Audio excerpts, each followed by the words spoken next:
Hello everyone, good evening, how are we all doing? Welcome back to Premier League Dad. My name is Key, we are live for a huge Europa League semi-final at the City Ground. Nottingham Forest against Aston Villa. When's the last all-English semi-final we had? What's the last all-English? I don't remember the last all-English semi-final we had. It probably wasn't that long ago, but I genuinely can't remember it. The last time two English teams met in a European semi-final. I know we've had English teams meeting in a European final not that long ago, Arsenal and Chelsea in the Europa League, obviously, and there's been other times, obviously, in recent years. I remember Liverpool and Chelsea, obviously, in a big European semi-final, going back about 20 years. But it's certainly a rarity. English sides in a European semi-final is 100% a rarity. This is a big, big night of football. And how are we all doing? How are we all feeling ahead of this one? The chat, the poll in the chat seems to be weighted very much towards, or it was earlier, let me have a look again before I say this, because it was earlier weighted towards a Aston Villa win, with Unai Emery's record in Europe seeming to play a big part. But actually, there's quite a few seeming to think it's a Forest win tonight. Forest win, 50% of you, draw 14%, 33% saying Aston Villa win. That just jumped up a little bit as well. Aston Villa win, 33%, draw 12%, and now Nottingham Forest to get their win is about half of you anyway. So there you go. Everyone's leaning towards a Forest win. I have to say I agree tonight. I do think Forest will get the results in the first leg at least, and I think, to be honest, over the two legs I fancy them to go through. And it's bizarre given where the two teams are in the table, given how experienced Unai Emery is in this competition. I just thought Fulham was a big... I mean, Villa's been a little bit off it for a while. They've not been at the races for a while. And, yeah, Fulham at the weekend wasn't great. I watched the highlights back. Wasn't great.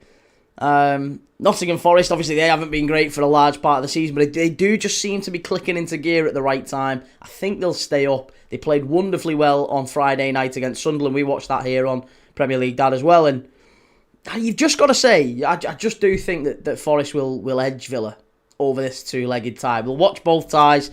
This one's a big one tonight. Liam, Mikey, how's your week been? Always good, mate. Always really good. How's your week been, more importantly? How's your week been? That's the more important thing. I'm all good. I'm here as always. How's your week been? Only one Blue Horizon says 2-1 to Forest. City of Northville. Villa's looked like shit since their midfield injuries. Forest are looking good, and players trying to get a move. And that's another factor as well. Villa have kind of already sealed Champions League football for next season. I mean, winning Europe is massive for Villa, of course. I'm not denying that. But even if they win, the bigger prize, the bigger draw has to be getting in the Champions League next year. And if I'm dead honest, they've already secured that. So certainly it feels like there's more riding on this for the players at Forest. In my opinion, anyway. Liam Vernon, hey Key, did you see Michael Jackson is returning to take the interim job at Burnley? I did, yes. Michael Jackson now end of season manager for Burnley, and Steven Gerrard linked with that one, former Villa manager linked with that one. How are we all doing in the chat anyway? Jellyfish, Finnis Matty, Jason Parker, how's it going, lad? I think we should have a group name for when Key goes big. A group name. I don't think you've got any time to worry about that, or you've not got to worry about that just yet. Good evening, everyone. How's it going, Sarah? Lovely to see you. Jordan Sawyer, evening, Key. Hope you're having a nice week. I am, mate. And you. Right, let's have a look on TikTok. Sorry, folks, on TikTok. I'm not ignoring you. You know that. Let's have a look at the TikTok crew. TikTok massive. Right, what are we saying? Forest's new look attack. Still not that impressed with Amari Hutchinson, I've got to say. 40-odd million quid. Not had a great time, has he? Butch Jordan, how's it going? AVFC, Onana's a big boost for us this game. Yeah, Onana is... Honestly, I think a player that Liverpool might end up looking at. Again, his move to Villa maybe hasn't quite panned out the way that all parties hoped. 50 million quid, a lot of money. Villa maybe need a bit of money in the summer. They are just sailing close to the wind with FFP and that wage bill, aren't they? So I do wonder whether someone like Onana might be up for sale in the summer, and that might suit the sort of profile Liverpool are looking for, honestly. Logan, do you go live on any other social media platforms? I do indeed, mate. Yeah, I'm live on the red play button right now. Moonwalk into relegation. Ethan, how's it going, lad? Bryn, hello, my little red shite. Oh, lovely to see you as always, Bryn. Jabba, Onana could come back to Everton. Well, Everton probably do need a sitting midfielder as well, but Idrissa Gana Gay's still been your best player, I think, this season. Maybe not, actually. Ghana's done well. But yeah, I can't see Onana going back to Everton. You need big money to get Onana back. They're really missing Kamara. Yeah, Kamara's been a big miss. McGinn, I think, obviously, was injured for a long time. He was always a big miss. Such a good player, John McGinn. Ethan, hello, Key. Just been playing football all day. Now it's time to chill out and watch Key Thomas. Good lad. Footy all day in the sun. Them's the days. I miss that. Football and stuff. Hello, how are you? I'm good, mate. Thank you. How are you? Burnley's next game is going to be a thriller. Well, we're watching that tomorrow night. Yeah, we're going to do Leeds against Burnley. Leeds' opportunity probably to secure safety. Maybe they can secure safety if they were to beat Burnley. Burnley, this is their maybe first opportunity to show that they can come straight back up next year. Whether that's under Michael Jackson or under another manager. Ow!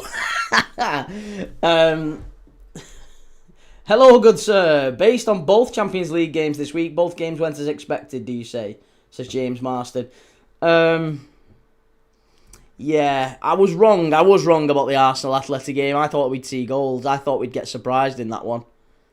I didn't think the PSG Bayern one would be as entertaining as it was, but I did think we would see PSG win. And I did think we'd maybe see a draw. I think I predicted 2-2 in the Arsenal Atleti game. But not all penalties. Not as dour as it was. It was a bit dull, wasn't it? I really hope that the winner comes from the first semi-final anyway, put it that way. But what did you think, more importantly? League 2 relegation battle goes to the final day tomorrow. Hopefully we stay up. Yes, Swindon. Swindon plays... Is it Swindon-Chesterfield? I think it is, isn't it? It's Swindon-Chesterfield on at the weekend. I was going to do that one. It's a 3 o'clock kickoff. But honestly, I can't do it. I haven't got it in me to do 4 games a day. 4 games in a day, 4 streams in a day takes it out of you. But there's 4 massive, massive games on Saturday. Starting off 12:30, Wrexham v Borough. We're live for that. I probably will watch the 3 o'clock Swindon against Chesterfield, because that's who's going up. Who's going to be in the playoffs, Swindon or Chesterfield. So Chesterfield have got the recent form. You would imagine maybe they'll sneak in, but who knows? Swindon have been there all season. So yeah, that one's going to be interesting at 3 o'clock Saturday. And then 5:30, Arsenal Fulham, 8 o'clock, Osasuna Barcelona. Can Barca lift La Liga on the night? Max, hi Key. I'm going to the match on Sunday, so excited. Good lad. Well, listen, I hope you enjoy the day, even if I hope you don't get the result you want, Max. I hope you have a good day. Sir, I heard Arteta had a moan that Arsenal didn't get the second pen. Have you seen the state of that penalty? Have you watched it back? I did a short earlier today where I showed the clip. There's just no way in hell anyone is arguing that is a penalty. There's just no way anyone's arguing that's a penalty. I'm sorry, it's a ridiculous, absolutely ridiculous idea that is a penalty kick. City of Northville, Arsenal's punishment for the draw yesterday should be a draw in the league next. Come on, Fulham. Come on, Fulham on Saturday. Hayden, who've Liverpool got in the Champions League? We won't know until the draw next year, mate. I would imagine the draw next year will show us, obviously, the full league table. You get eight fixtures in that. So, yeah, the draw would be around about it's August time. Is it start of August, the Champions League draw? Sometimes it's a little bit later, July, but no, I think it is Champions League draw. End of August, or start of August, whenever it is. Mid-August. Have to say, after seeing your clip more close up, can see why no pen. That's it. Yeah, that's it. That's it. Arsenal v Atletico Madrid, the Harambol derby. Well, listen, at the end of the day, Arsenal probably end up winning as much as Liverpool this season, so there you go. Daddy-O, you showed some of the clip, not the follow-through. There was no follow-through. The Atletico Madrid player didn't move after that clip. The only movement of his towards the player was the one that I show. He moves his foot towards him, doesn't touch him, and then Eze throws himself into it. He's already going down in the clip. There's just no way that's a penalty. No way. JA72, why do you support Liverpool when you're from Stoke? Your accent detector's miles off. I'm nowhere near Stoke. Nowhere near Stoke. Just funny, the amount of people who come on and say, why do you support Liverpool when you're from Bolton? Why do you support Liverpool when you're from Manchester? Why do you support Liverpool when you're from Wales is another one I've got. And now we've got Stoke. I don't know where you people think my accent's from, but it certainly ain't Manchester, Bolton, Stoke, or Wales. It's definitely none of them. Evening 3-star, everyone, is there a match tonight? Oh, there's a match tonight, sunshine. And you called it yourself last night. This referee has form for giving cards. So come on, let's back the cards tonight. Harry can also see with the ref, the crowd and Simeone has an effect on the ref decision, of course. Same goes any home stadium. That's true. Jerry Mick Kringleberry. If that was Salah, you'd be screaming robbery. I wouldn't. As I said, I called Salah's dive at the weekend, and I called Rio Ngamoa's dive a couple of weeks before that. I will call my team out if I think it's a dive, and it was a dive from Eze last night.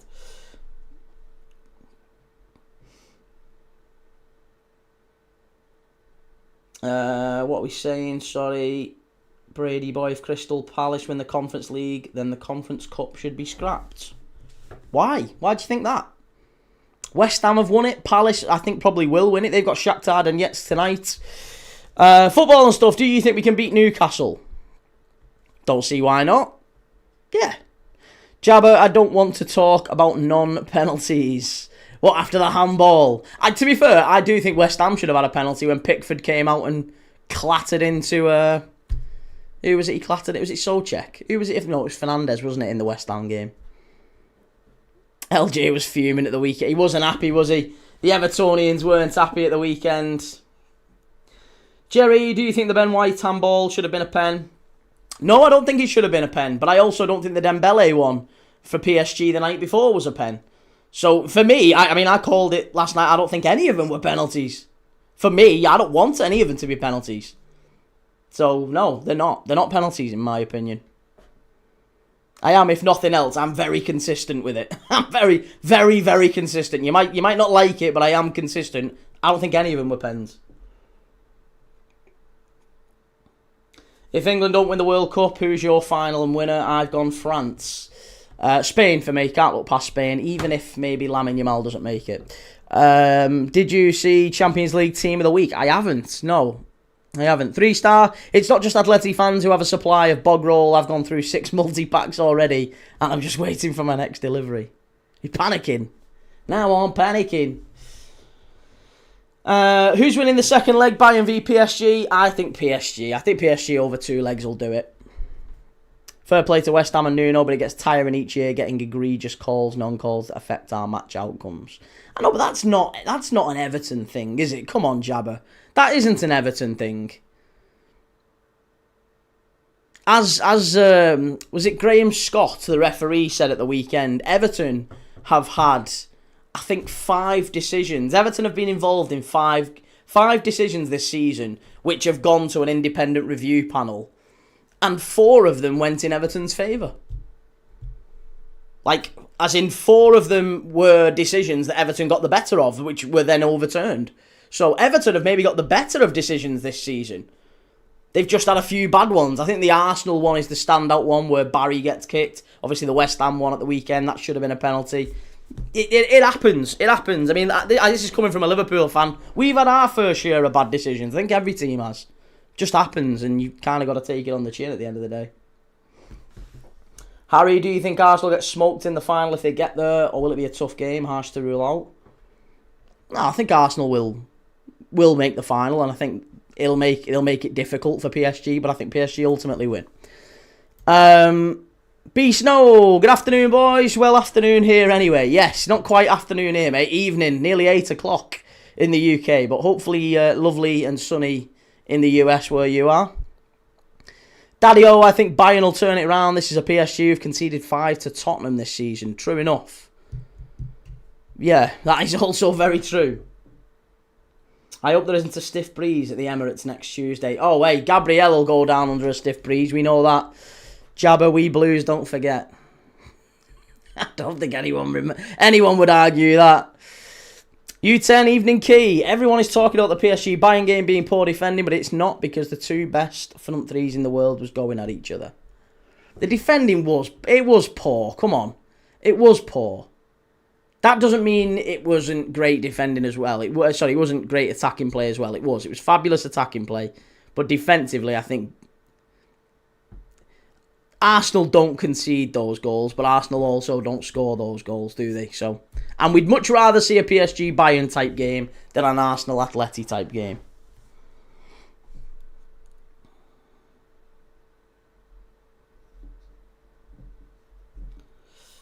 Fair enough. Hoping we can get them back from last year with no Donnarumma. We will see.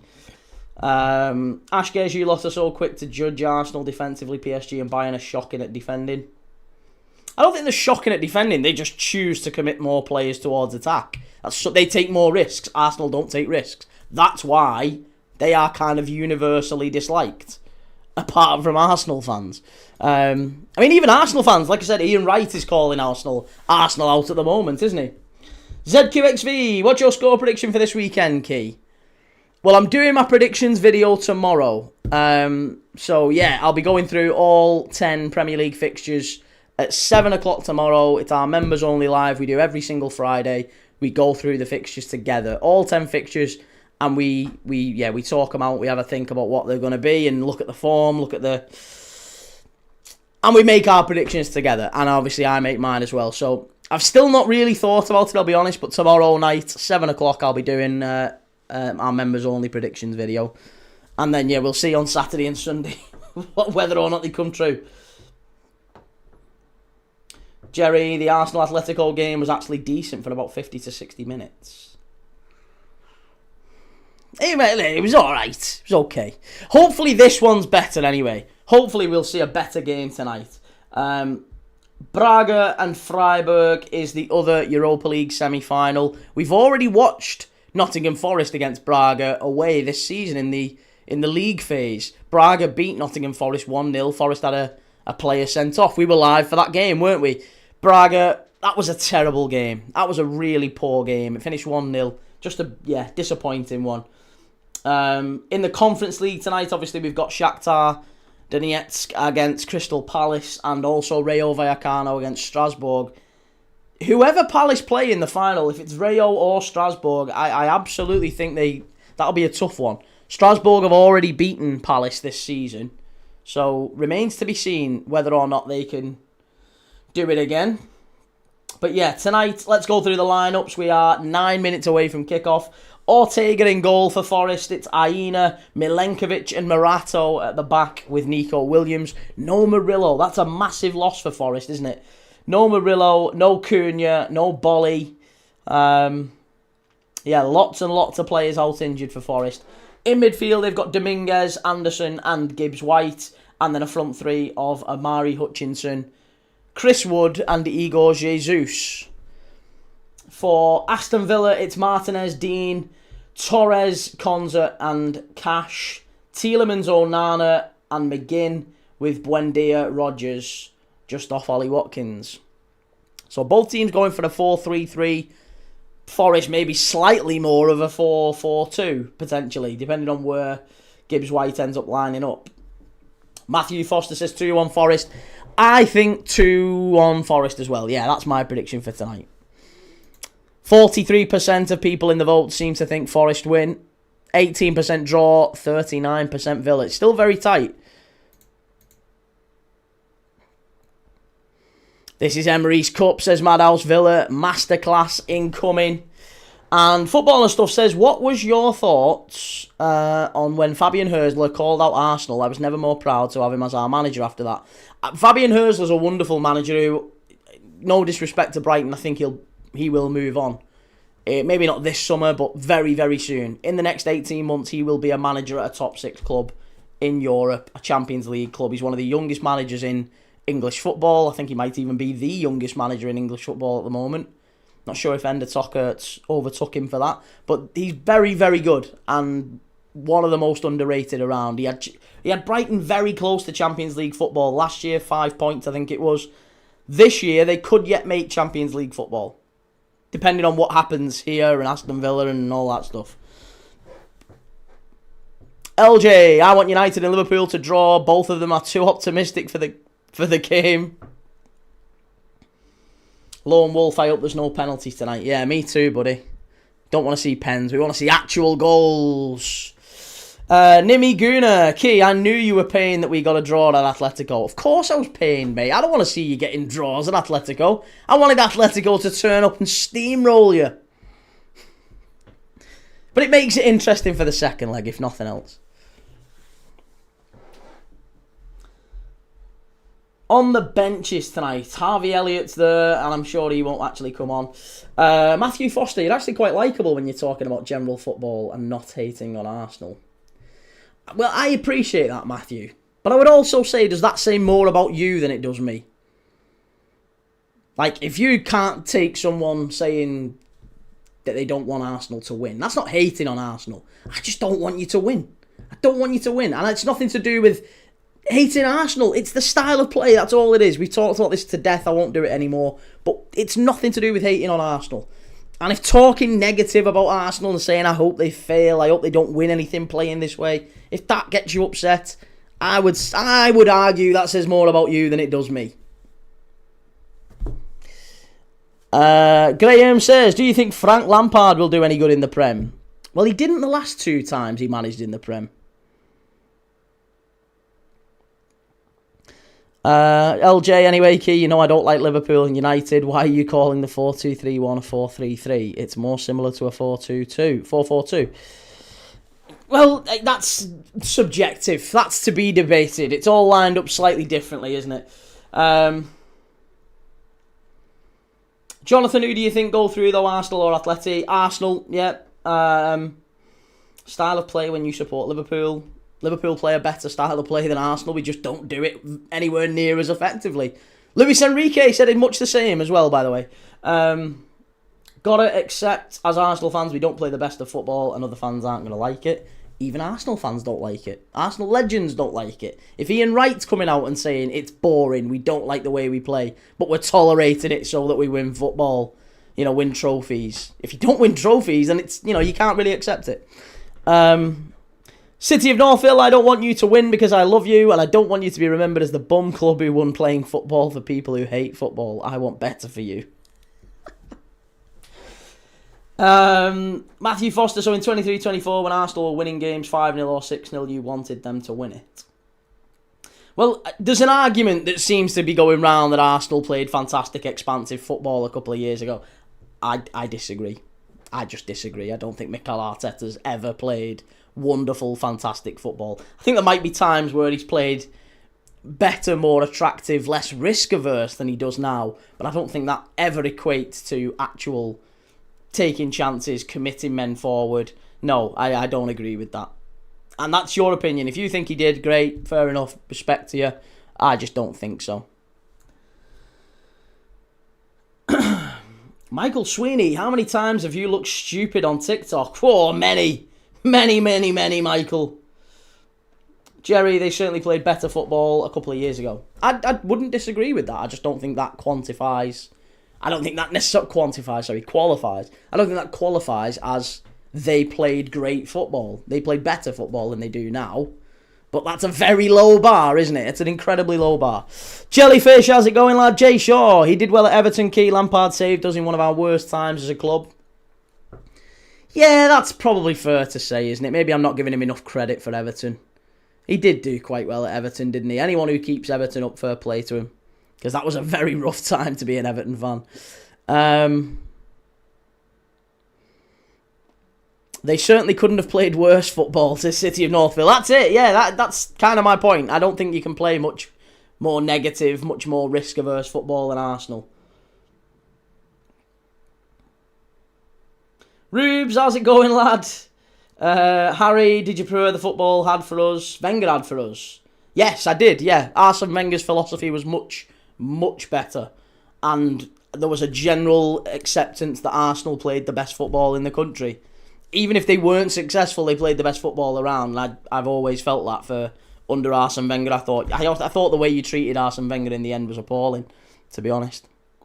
For a legend, I genuinely thought he was shoved out of the club. It was really quite sad to see.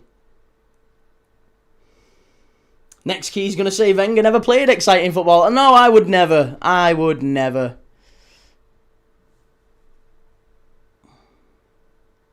Alex Corth, Liverpool beating United this weekend, Key.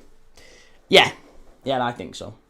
And Jerry Mick says, why do you guys care how Arsenal play, though? Because I watch a lot of football, mate. That's my job. I watch football every single day, and my job is to watch football games, and naturally, if your job is to watch footy every single day, you will gravitate towards teams that take chances, that play attacking football, that will push players forward and try and win a game rather than not lose a game. And for that reason, I detest watching Arsenal. I watch them because they're the best team in the league, in my opinion. But they play the worst brand of football, and that comes from the manager.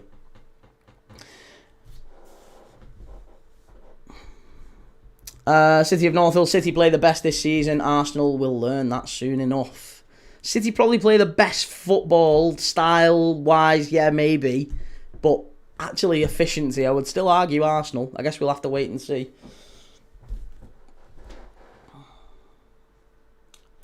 Wenger was finished by the end. That's harsh. That's very harsh. Beast No, happy about the Mainu extension. Yeah, Kobbie Mainu, that's a big move for United, isn't it? I do wonder whether or not they're going to sign someone in the summer that just... Because there was talk of United going getting a number 6, and they might still do that to compete with Casemiro, assume whether he stays, I don't know. But Kobbie Mainu, I don't know, there's rumours linking Stiller and Wharton, players like that. That's very much a Mainu replica, isn't it? Bournemouth play the best football in the league. Nah, Bournemouth, listen, Andoni Iraola is one of the most overrated managers in the league. Jerry, Arsenal probably going to win it. I don't see 5 wins out of 5 for City. I still think Arsenal win it. Yeah, I agree. I absolutely agree.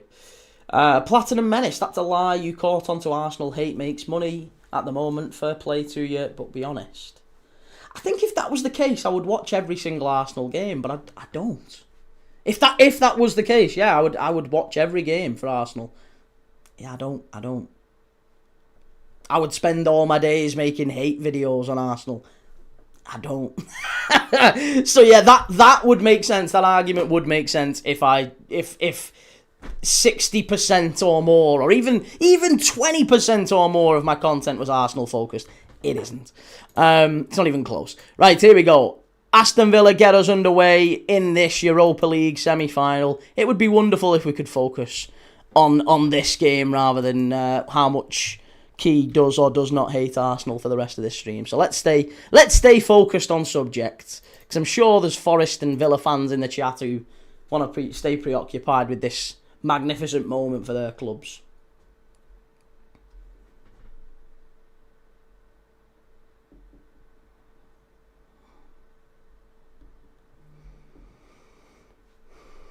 Forest to win tonight. Good luck. 3 stars, says Adam. There you go. 3 stars getting well wishes from TikTok tonight.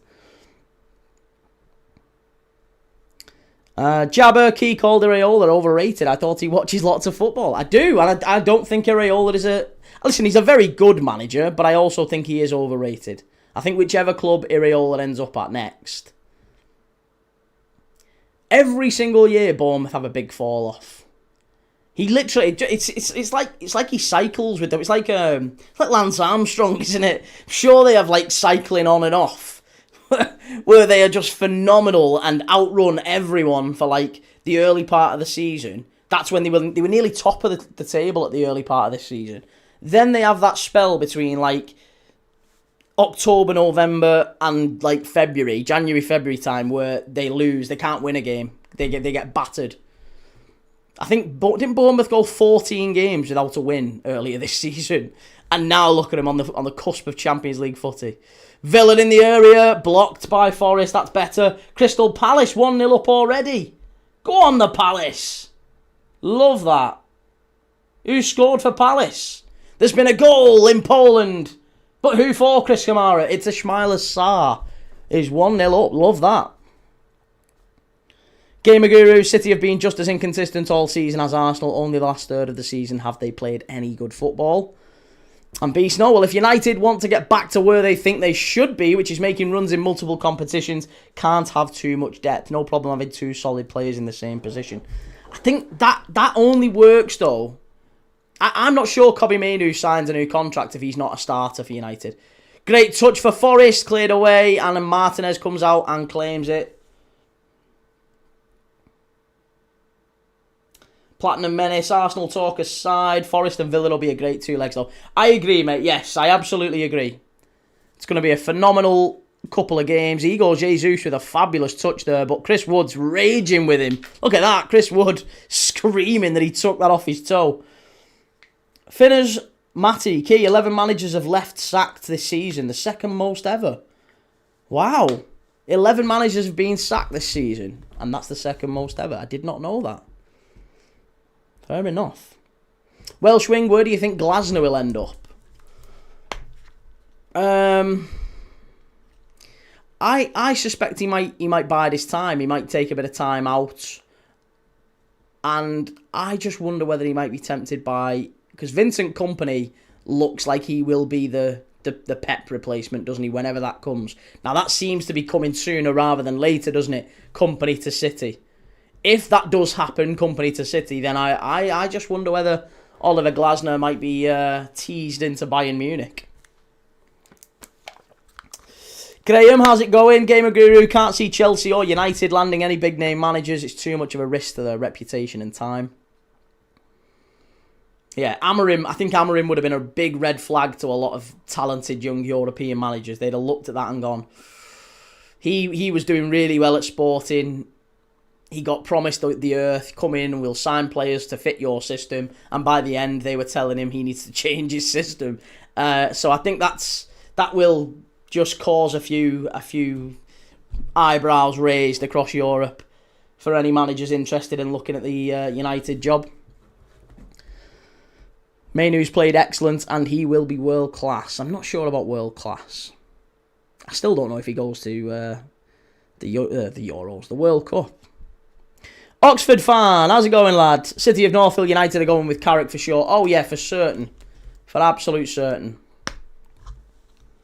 Bournemouth, 0 points. Brentford, 1 point. Everton, 0 points. Palace, 3 points. Villa, home, 1 point. Oh, I don't know what you're talking about there. I'm assuming that's the Arsenal next few games. Jabber, I miss Lucas Dean. Luca Dean was unbelievable for Everton, wasn't he? Could take a great free kick. He was like Leighton Baines light, wasn't he? Wasn't anywhere near as good as Baines, but he's the closest thing Everton have had to a top left back. The heir to Leighton Baines, let's say. Could take a great free kick. Great crosser of the ball.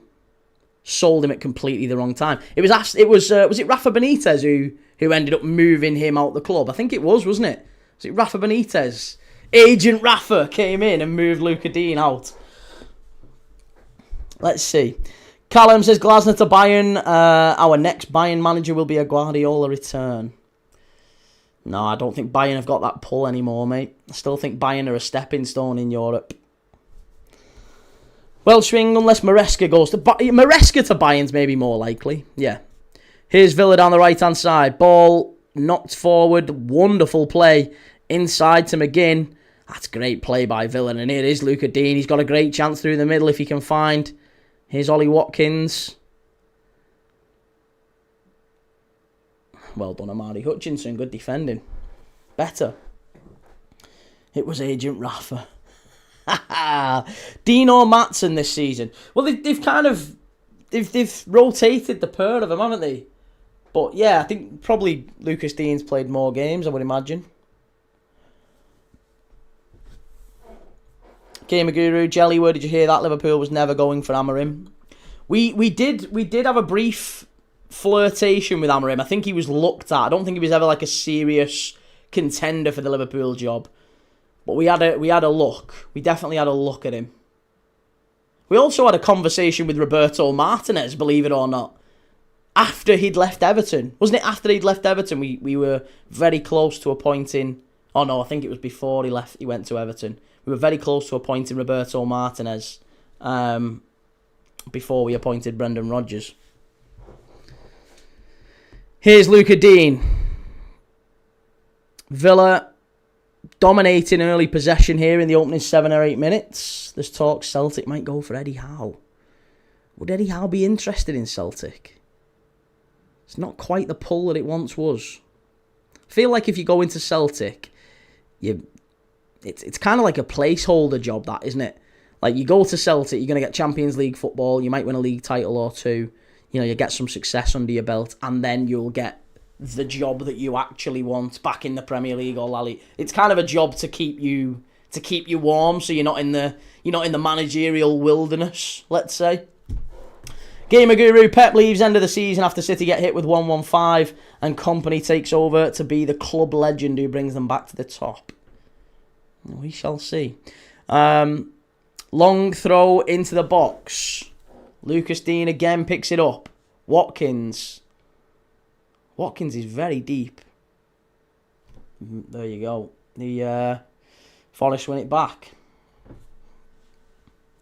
Rudder Slot's doing a brilliant job, in my opinion. He is. He's absolutely doing a brilliant job. I'm as a Liverpool fan, I'm happy that he's staying next season. I think it's absolutely the right decision. And I'm glad the club have used their love rather than listening to terminally online fans. City of Northville, they aren't going to relegate City. They don't have the heart for it. No, I agree. I don't think they go down. Villa strike. Oh, good effort. First shot in anger from Tielemans and a good save from Ortega. Welsh wing. I remember Arsenal were on the verge of getting Tuchel after Wenger, but he refused when he got the sporting director from Dortmund, who massively fell out with Tuchel while there. Was that Michael Zorc? I think it was, wasn't it? Daddy-O won't be decided for years yet because they will appeal if found guilty and then we wait again. No. I'm almost sure I've read about this. There is no appeal. Whatever the Premier League decide, there is no appeal for them. It's kind of wrapped up. They get the punishment immediately. They can claim wrongful compensation and all that down the line. But if the Premier League decide to relegate City, they are relegated. There's no appeals process. Because any appeal would drag on longer than the World Cup, wouldn't it? Think how long this case has gone on. Any appeal would have to take about as long as that. Maybe marginally less, but it would still take a couple of years, I would imagine, a long appeal. And in that time, City would be in the Championship. Braga have scored against Freiburg. User 462, you have to be joking. He's a deserter. Club are only saying that to stop media speculation. Well, I think you're mad wrong about that. There's no need to talk about media speculation when there's nothing really left to play for Liverpool. We've got the Champions League qualification all sewn up. This weekend's probably our biggest game left in the season. We've boxed it. We've got Champions League qualification. We're done. We're out of the Champions League. We're out of the FA Cup. Not really anything to play for. So I think if they were going to move him on, they'd have moved him on. Same as Scott Parker's gone from Burnley. And, I think we would have made that decision. So he's absolutely staying. It's not lip service. Arne Slot is definitely Liverpool manager next year. And I am very much glad that's the case.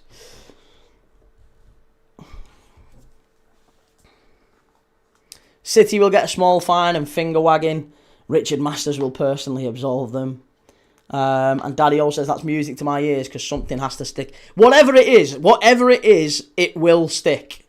It will have to stick, and they may be able to fight. Let's say they get wrongfully relegated. They will be able to then challenge that opinion and challenge that and get compensation for it if an appeal proves successful. But they will still be in the Championship during that time because football has to go on.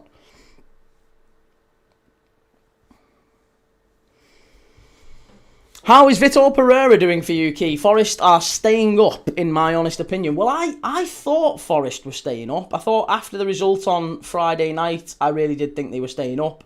They've had some great results recently. Obviously, the Burnley result was a big one. They turned that around. They were 1-0 down, weren't they, against Burnley? And they drew against Villa, of course, which was a big point given where Villa are in the league. Olaina, good ball in, headed away by Villa. And they went away to Tottenham and won, of course, which again, in the context of Tottenham, was a great time to play them. So yeah, Forest have done well, but they still find themselves only 5 points ahead of Spurs and 3 points ahead of West Ham. So I don't quite know that they are out of it yet. They've got Chelsea away this weekend. That's a difficult one. Chelsea have maybe turned a bit of a corner. Then they've got to play Newcastle, who they've got a point to prove. They've got to go away to United at Old Trafford, who I'm sure United will be desperately trying to stay ahead of Liverpool or trying to get back in front of Liverpool if we've beaten them this weekend. And then they finish the season here against Bournemouth, who again could be fighting for Europe. So Forest haven't got easy fixtures. It genuinely wouldn't surprise me if Forest were to fail to win again in the league between now and the end of the season. It also wouldn't surprise me if Forest were to win this competition and get relegated.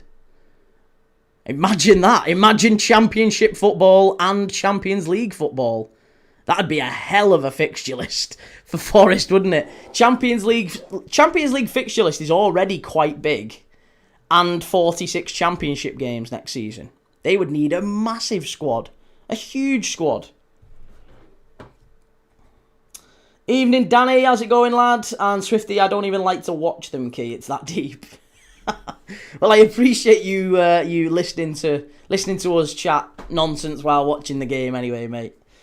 We can cheers together. He shouldn't stay, though, should he? Let's be honest. We need a better manager. Alonso should be it. No, I absolutely disagree. Xabi Alonso should be nowhere near Liverpool Football Club. Nowhere near it. Arne Slot over Xabi Alonso every single day of the week. One, he's a Premier League title winner. He's already beat Xabi Alonso with a worse side twice. If not 3 times, actually. I think he's beat him 3 times. There's just no way I would ever appoint Xabi Alonso over Arne Slot. No, crazy. Crazy. LJ, when United and Liverpool draw, Key, and all you United lads owe me an apology. Oh, here we go. We'll hide. Hello, buddies. Well done, 3-star.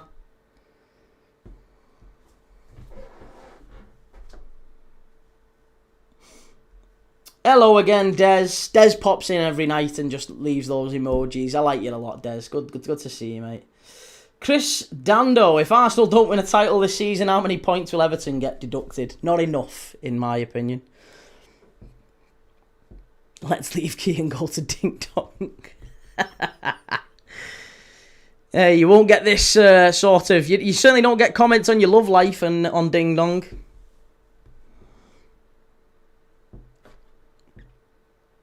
You know who knows the meaning of Liverpool v United? Carrick. Ugh. Carrick. Braga 1, Freiburg 1. I've got both teams to score in every game tonight. So there's 1 down. I could do with an early goal in this one.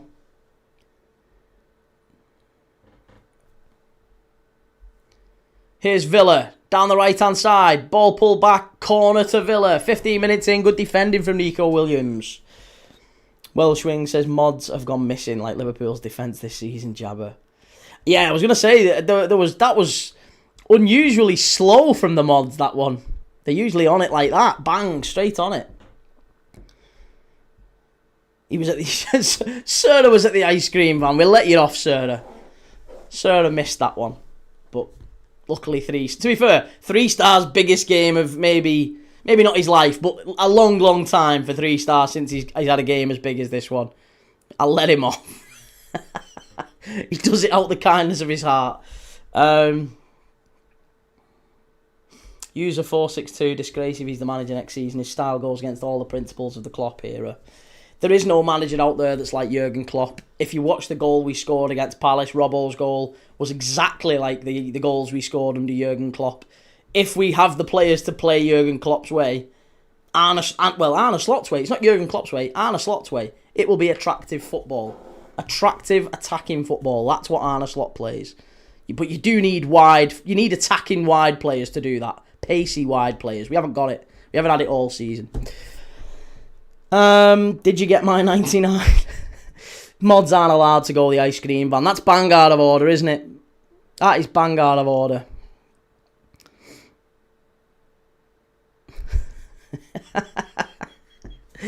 Ding Dong Sports at the back stick while the mods are at the ice cream van. We've had a shocker there, folks.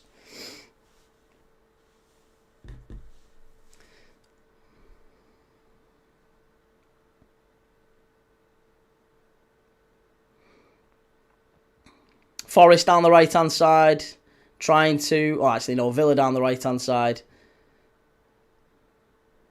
It's all coming down that side, to be honest. Villa seem to be targeting him down there. Free kick to Forest.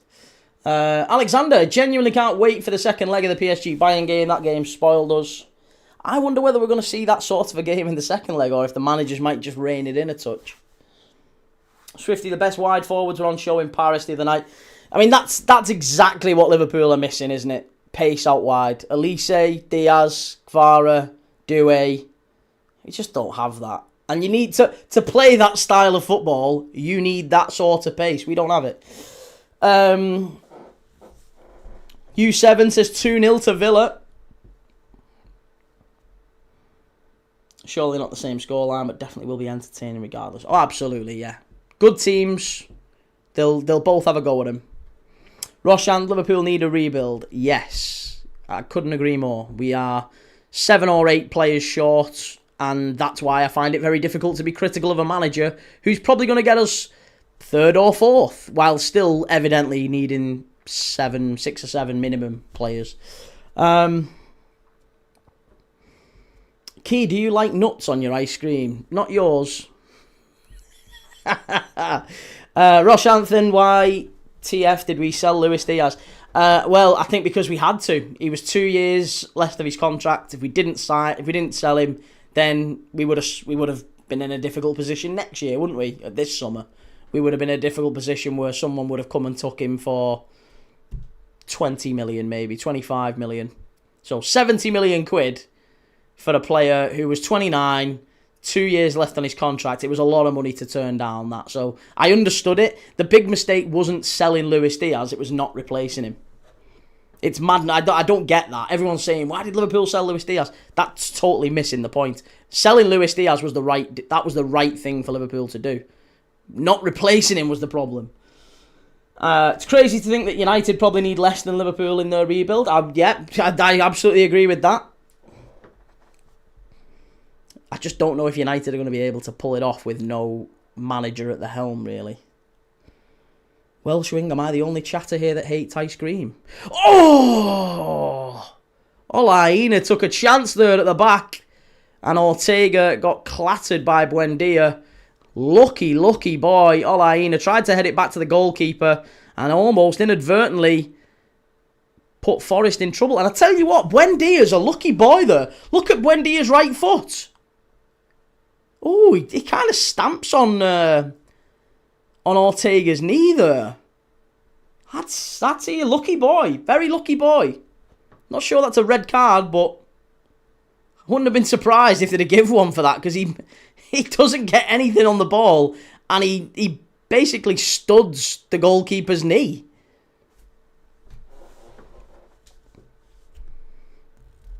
I had a DQ Blizzard today. It's an ice cream cup with whatever you want to mix in it. I had M&M's. Ooh, a DQ Blizzard. I don't know what that is, but it sounds fantastic. Roshant, do you like Jan Diamand? Yeah, he's not a bad player. I'm not sure I would pay 70 million for him, but he's not a bad player. Gamer Guru, I disagree. United are 2 injuries and 2 players leaving away from a full collapse of their rebuild.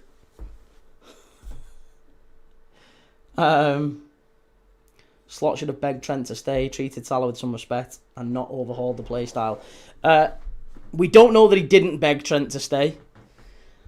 He did treat Salah with respect, in spite of Salah treating the club and all of his teammates with massive disrespect. And Salah apologised for that, by the way. And he didn't overhaul the play style. Yeah, none of that's true. Jabba Key almost gave us. Can we have a check on that? Can we get a check on that, please, sir? Yes.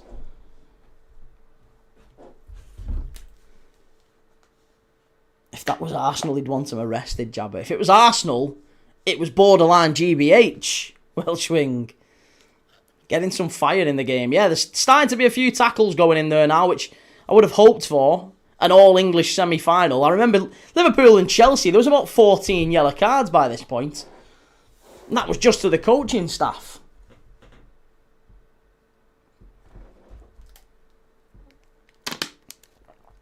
Shahid, which one would you choose, Key? Kvara, Barcola or Doué? Kvara. Far post, big chance, Forest. Oh, behind for the corner. That's a big, big moment in the game. Is it gonna be a corner? Yeah, headed behind. I thought there was maybe an offside there. But Forest's first real foray forward. Really good touch that from Igor Jesus. Lovely football.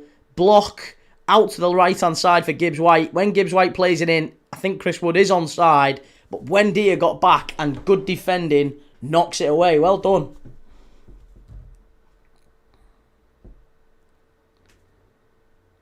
Terrible corner from Hutchinson. Honestly, that's him and Ilanga really are up there with some terrible, terrible waste of money.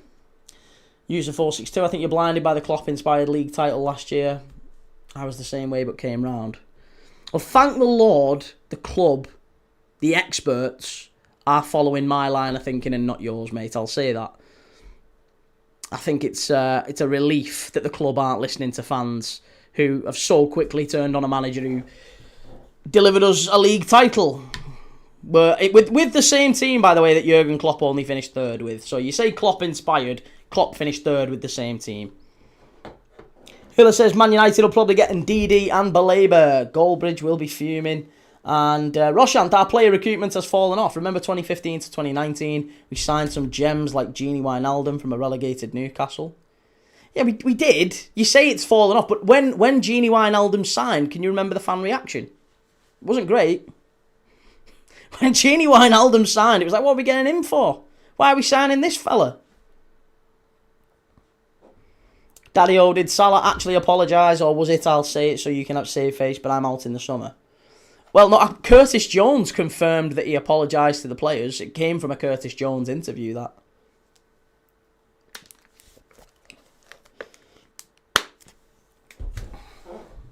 Jabba, I agree that the club comes before any player. I also think Slot should get a 5-year contract. I think he will. City of Northville, honestly, top 4. What did fans expect Slot would do? Exactly win the league again. I mean, listen, whenever Slot came in, all Liverpool fans were like, yeah, we'll definitely need a rebuild at some point. We'll 100% need a rebuild. Of course we will. We win a league title in our first year. We sell a third of the squad. And we look like we're going to finish 3rd or 4th. What are you whinging about? What are you whinging about? Why would you sack a guy who's finishing about where this squad is? Another corner. Dinu with the defence. Forest now starting to grow into the game. Timbo. Hola Key, I'm wearing my claret and blue today, up the villains. Newcastle signings last summer have been a real disappointment thus far. They have indeed, yes. Yeah. It's madness to me. It's absolutely madness to me. I don't know why Liverpool fans expect better than 3rd or 4th with this Liverpool squad. While still, if you ask them how many players do you think we need in the summer, whoever the manager is, how many players do you think we need? Oh, we need 5 or 6 minimum. Right, well, yeah, that makes sense, doesn't it? Ryan Yates, lover. Who do you support? I am a Liverpool fan, mate, but we watch everyone on this channel. This is what we do every single day. Got a great bunch of fans from all around the world who follow all different types of teams. And we've got Forest fans, we've got Villa fans in the chat. But I'm a Liverpool fan. We've got a Forest fan who's a mod in the chat. We have B. McCarran, who's a Villa fan. He comes in quite regularly. Well, lots of different fans in the chat, and we all just watch football games together and enjoy them and have a chat, and this is what we do.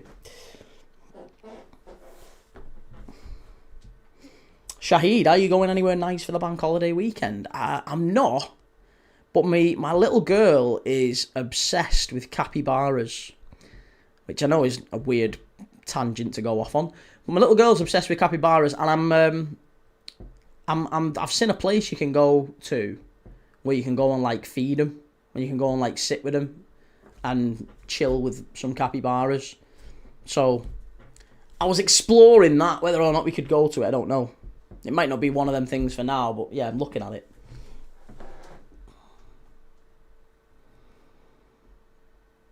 Timbo, to be clear, nothing against 3-star. I just need Villa to win the Europa League and finish 5th.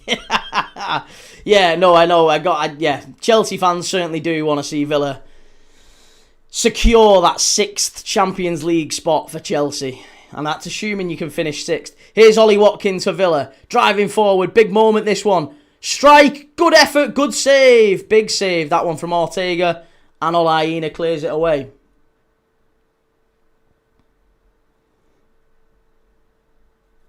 User 462666143. Best goalkeeper in the league, best centre-back in the league, 2 of the best midfielders. Terrible squad, yeah. Hey, listen, I don't disagree with you. If you could win a league with just 5 players, I would say we'd probably got a great chance. Fortunately, you need a little bit more, don't you, than 5 players. And when you're naming Amara Nallo and Kieran Morrison and Calvin Ramsey and 2 goalkeepers on the bench for most of the season, while you look at City and Arsenal's benches, you listen, like I said, if you look at City and Arsenal's benches in any game this season, and you look at ours for pretty much any game this season, and you think we should have finished above either of them, you're off your head. You're off your head. There's nothing else more to say about it. Timbo, if Slot stays, I do wonder if we could slip in there and nick Alonso. You're welcome to him, mate. I hope you do. Good luck to you. City of Northfield pro tip. Chelsea can't finish 6th. I hope so. I really would love to see a Brighton or a Brentford or a Bournemouth, any of the Bs, sneak in and secure. Or Fulham. Hey, Fulham beat Arsenal this weekend. They go 6th, I think. So even Fulham sneak. Imagine Fulham. Imagine the West London rivals. Fulham got in the Champions League and Chelsea didn't. Chelsea have had the best of that rivalry for many years, haven't they? Fulham could actually have a laugh at them.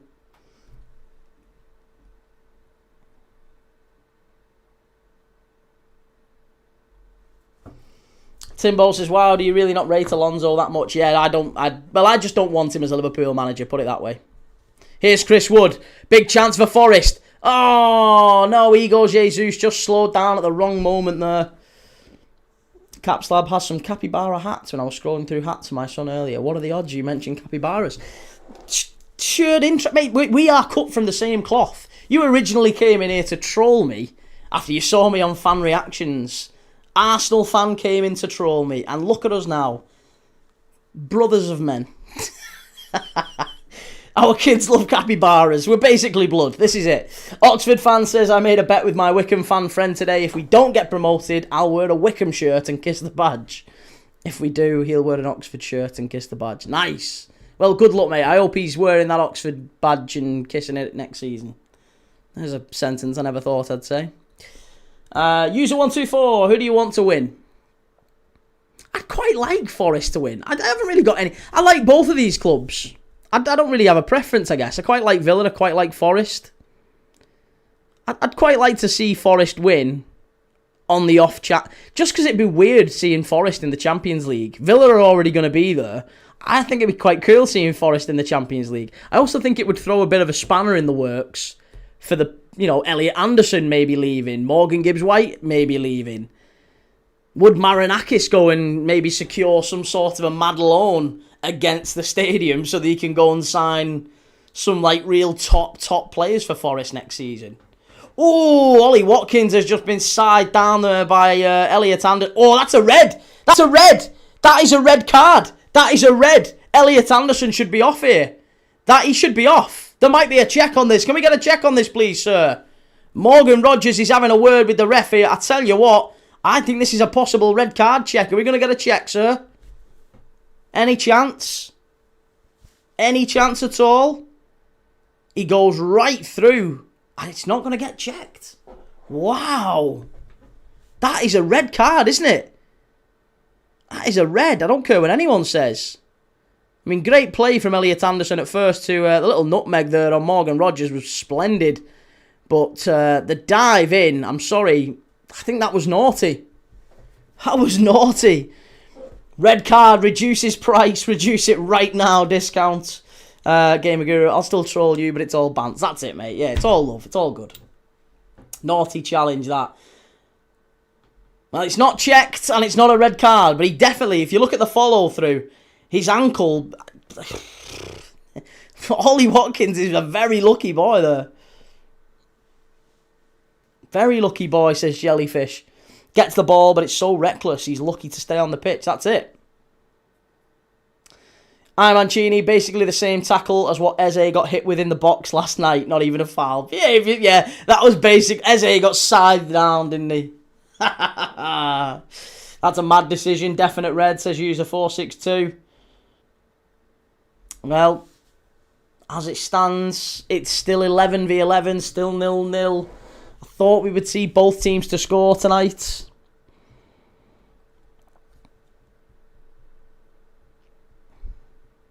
Forrest, edge of the box. What a ball that is from Elliot Anderson.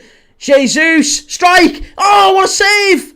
Is he going to be offside? I think the offside flag might have gone up there. If that offside flag doesn't go up, what a save that is from Martinez. Wow. I can't wait to see this one back. This might be a world-class save from Martinez. He's onside. What a pass from Elliot Anderson. Jesus pulls it back across. Oh, it's unreal. Unbelievable from Martinez. Igor Jesus with a strike. Oh, that's insane. Different class. Dibu. LFC Arb, hi Key. Did you see that they put the VAR screen at the other side of the pitch today? I didn't. No, I wasn't aware that it had changed location. As far as I was aware, the VAR was always next to the manager's, like the bottom end of the pitch as we look at it. Is it up the top end now? I don't know where it is. Timbo, Martinez is the most confusing keeper I've ever seen. He's so good and rubbish at the same time. He is. I mean, all goalkeepers are a bit mad, aren't they? They're all a little bit crazy. Since when did Gary O'Neill manage Rayo Vallecano? Gary O'Neill, ex-Liverpool assistant manager Gary O'Neill. Well, he wasn't an assistant manager. He was a coach, wasn't he? But he's not the manager of Rayo Vallecano. He's the manager of Strasbourg now, Gary O'Neill. Yeah, he's not Rayo's manager. Rayo are doing very well, though, in La Liga.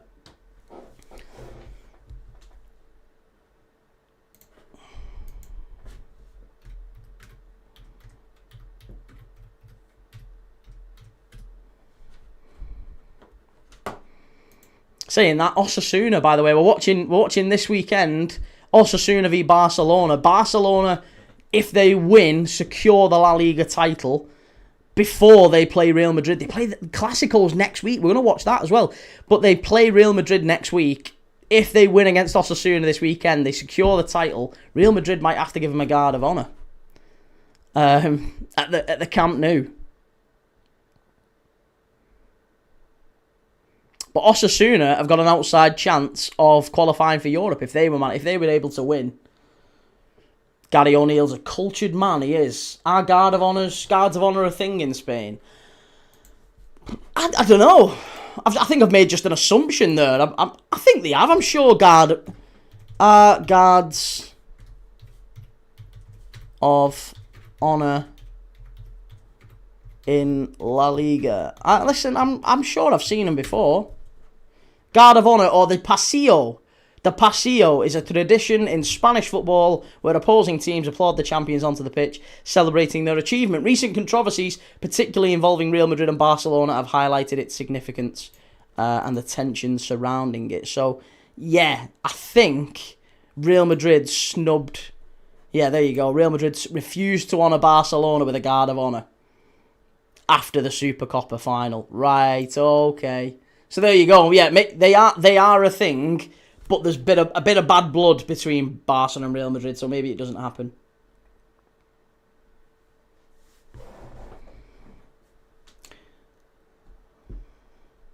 Break limits, Guna TV. Hey Key, you supporting us to win the Champions League, mate? No. Absolutely not. Not a chance. I do think you'll get to the final, though, buddy. I just don't want you to win it. City of Northhill, can't imagine Lamins doing humping motions in the face of a penalty taker like Martinez, unfortunately. What do you think about Anderson going to City, Key? I reckon it would be another Phillips and ruin his career if he goes there. No. Listen, Elliot Anderson is a much better player than Calvin Phillips. I think he'll be a real top signing. In the same way that Declan Rice was for Arsenal, I think Elliot Anderson has the potential to be that type of signing for City. He's a player. He's a player, Elliot Anderson. United fans praising a young goalkeeper that plays once a week and under no pressure. Wait till next season. I mean, Senna Lamont has been very good for United. I think the command of his area has been worlds apart than what Onana used to be like. But he has also conceded some goals where you look at it and think, oh, could have done a bit better there, maybe. Break limits, Guna TV. Come on, mate, we need you on board. You've got enough support. Listen, it won't be for a lack of support if Arsenal don't win the Champions League or the Premier League this year. I suspect you win the Premier League and I suspect you lose in the final. And in the grand scheme of things, that probably won't be a terrible season for Mikel Arteta. My dad's apartment in Spain overlooks a five-a-side pitch. The kids all dive and cry at every tackle. It's cultural. It's cultural in Spain. It's baked in. City of Northhill says much. I fear City will get him. But United are going for him too.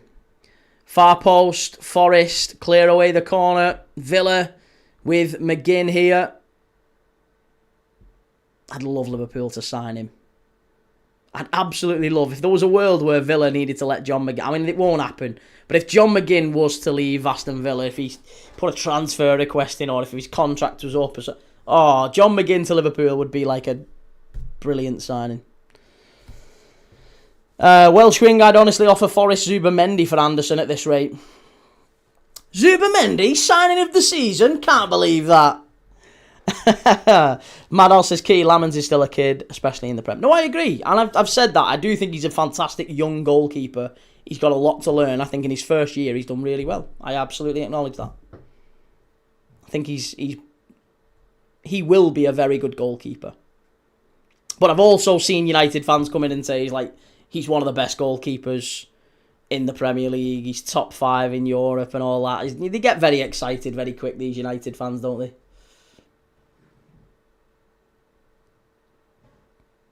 Timbo, GKs are so much worse than it was. Reina could be best in the world, but wasn't even 5th back then. Reina could be... Pepe Reina at his best for Liverpool, I do think, was the best keeper in the Prem. Because his distribution was unreal. He maybe wasn't as good of a shot stopper as Petr Cech. Another Gary Macker, AK. Yeah, Gary Macker. Gary Macker. I'm Mancini. If you look at Zubimendi's metrics, though, he's outshining Rice in every metric, unironically. No, he is. Yeah. Zubimendi's... I mean, Rice, we talked about it last night, didn't we? Declan Rice, a lot of sort of talk about Player of the Year. He's not really killing it numbers-wise, is he? In any metric you want to look at.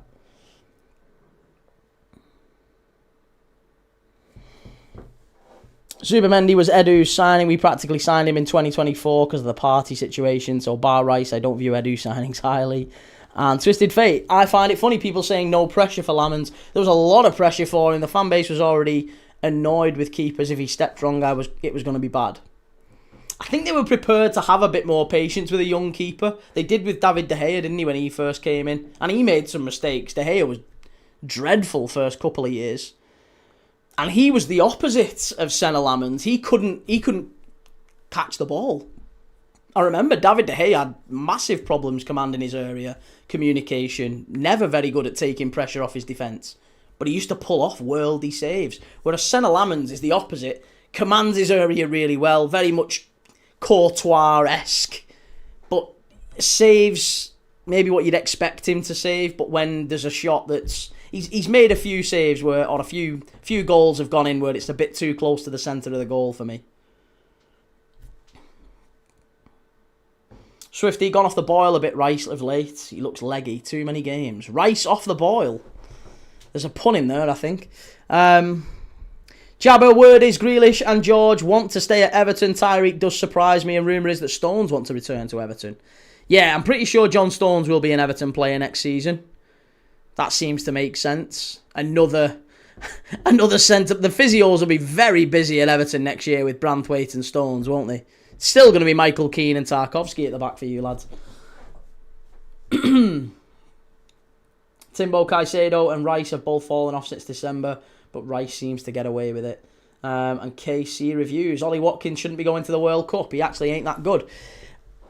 I probably wouldn't take Ollie Watkins either.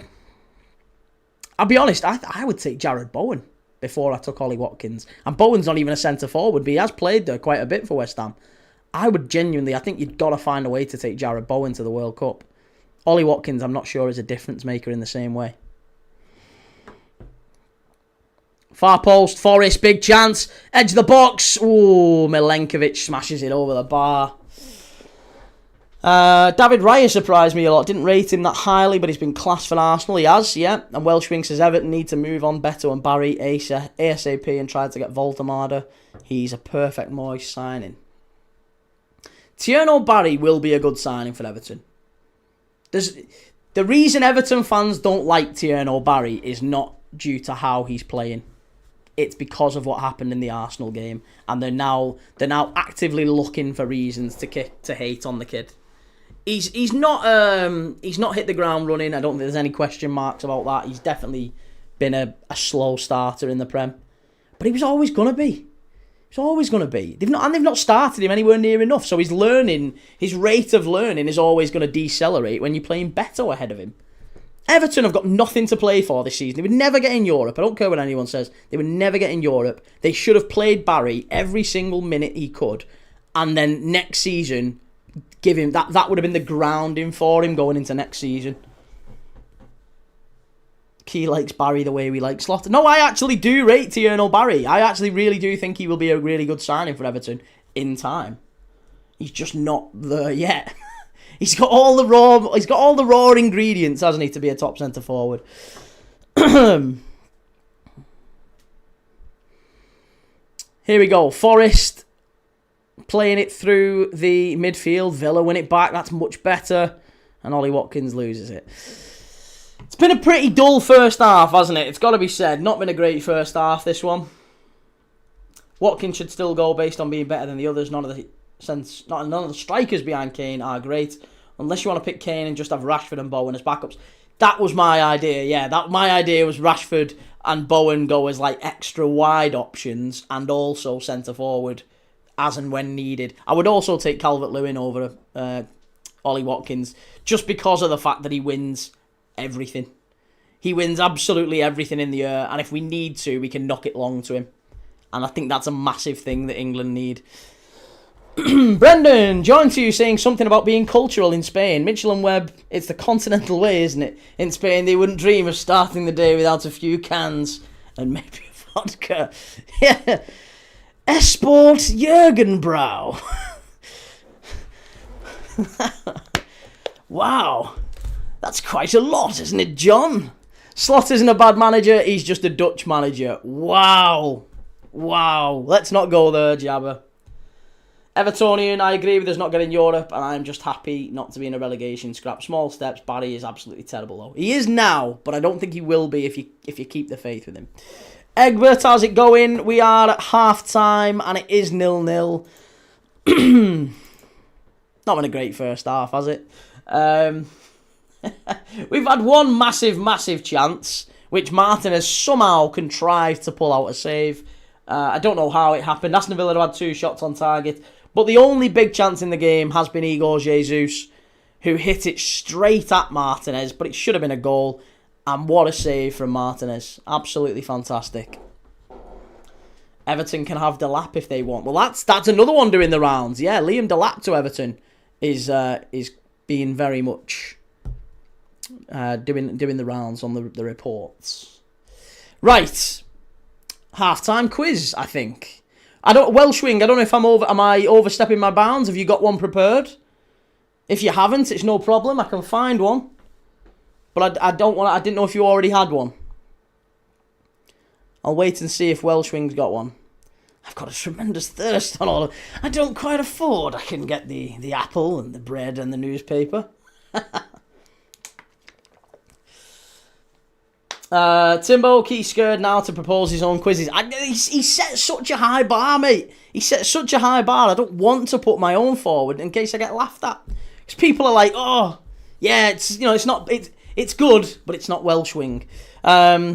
Oh, here we go. He has got one. Here we go. Here he is. Right, let me get me... where's my notepad? Where's my notepad? I think it's here. Hang on. Is it here? I think it is. Hang on. There you go. Half-time notepad. Ready to go. Half-time quiz. In no particular order, name the top 20 highest Premier League goal scorers from Birmingham and Nottingham.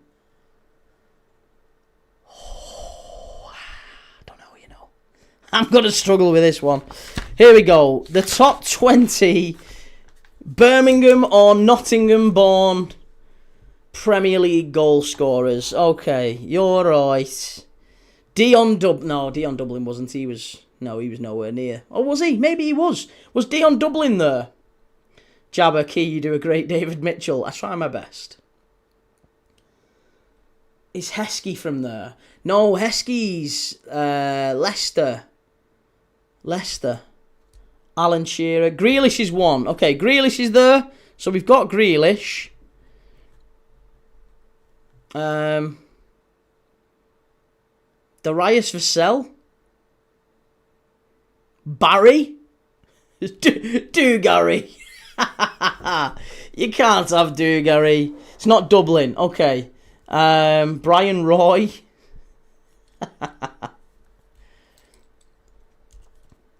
My daddy was born in Birmingham. Robbie Fowler, great as always. 3-Star Red says 40 years ago at this stage in the same competition, we played a team whose name begins with A in the first leg at home, and Spurs were also involved that season. Oh, there you go.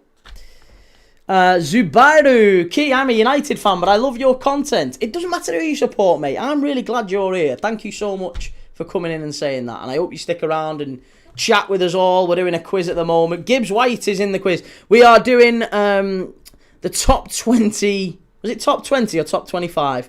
I'd say the top 20 Premier League goal scorers born in either Birmingham or Nottingham. Not Chris Wood, no. Famously New Zealand Chris Wood. What about the Gardner brothers? Federico Fernandez. What's your favourite ever football shirt? Probably that green one. Up there, top left, top right. Cameron Jerome, Peter With, Rashford, Roy Keane. Why we suggested Roy Keane's Irish. Agbon Lahore, yeah, Gabby Agbon Lahore's got to be there. Is Gareth Barry definitely not? Is Gareth... Deeney is. Okay, Deeney's there. Troy Deeney. I'm trying to think of other players who were born around... Was Kevin Phillips born around that way? Andy Cole. Timbo says Gibbs White wasn't born in Birmingham or Nottingham. Are we sure?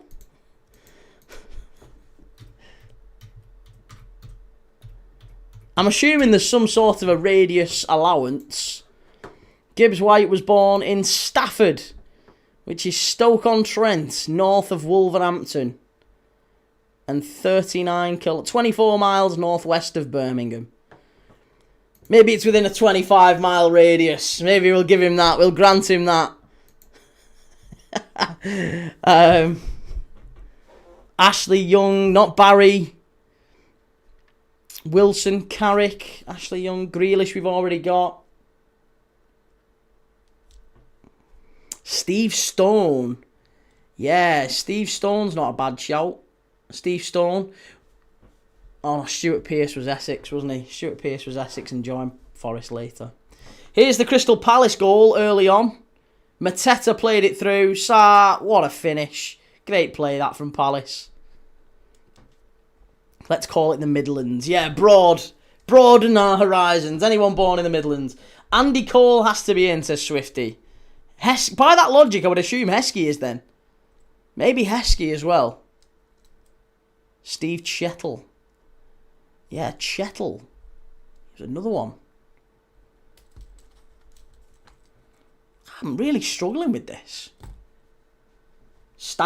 Collymore. Yeah, Collymore's got to be there. I'm going to put Collymore down provisionally because I think Collymore's a certainty. Young was Stevenage. Wes Morgan. Yeah, shoot, that's the most alcohol per milliliter at the lowest price in this corner shop. Why don't you go outside and have a little lie down? We could just quote that Mitchell and Webb look all day. Andy Cole is one. Okay, we've got Andy Cole. So we're doing the top 20 Premier League goal scorers from Birmingham or Nottingham. Let's call it the West Midlands or the Midlands. Grealish, Gibbs White, Agbonlahor, Deeney, Collymore and Andy Cole are all there.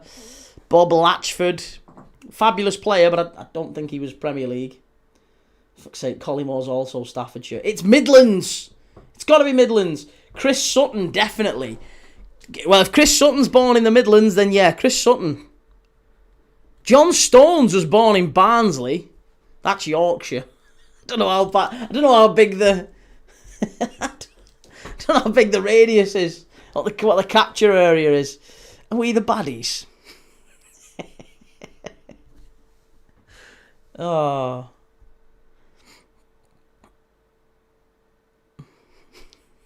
Craig Gardner. Hasselbank.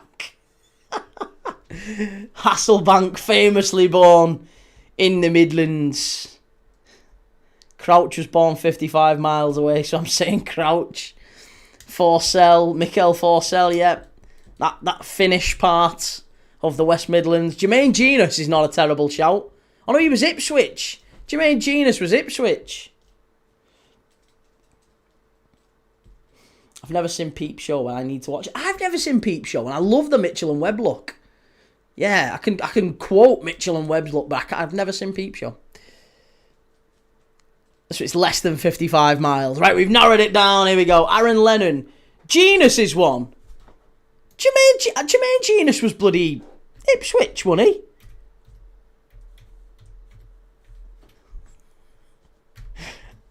Oh my God. Jermaine Genus. Oh, he was. He was born in Nottingham. I stand corrected, says the man in the orthopaedic shoes. There you go. Paul Devlin. Callum Wilson as another one. Callum Wilson. Viduka. Daly and Atkinson. Good shout, Kevin Flynn.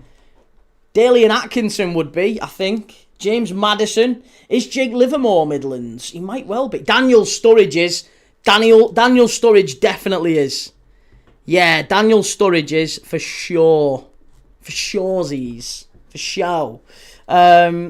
Fraser Campbell. Peep Show's alright, but it's an acquired taste compared to the sketch show. Andy Johnson is another one.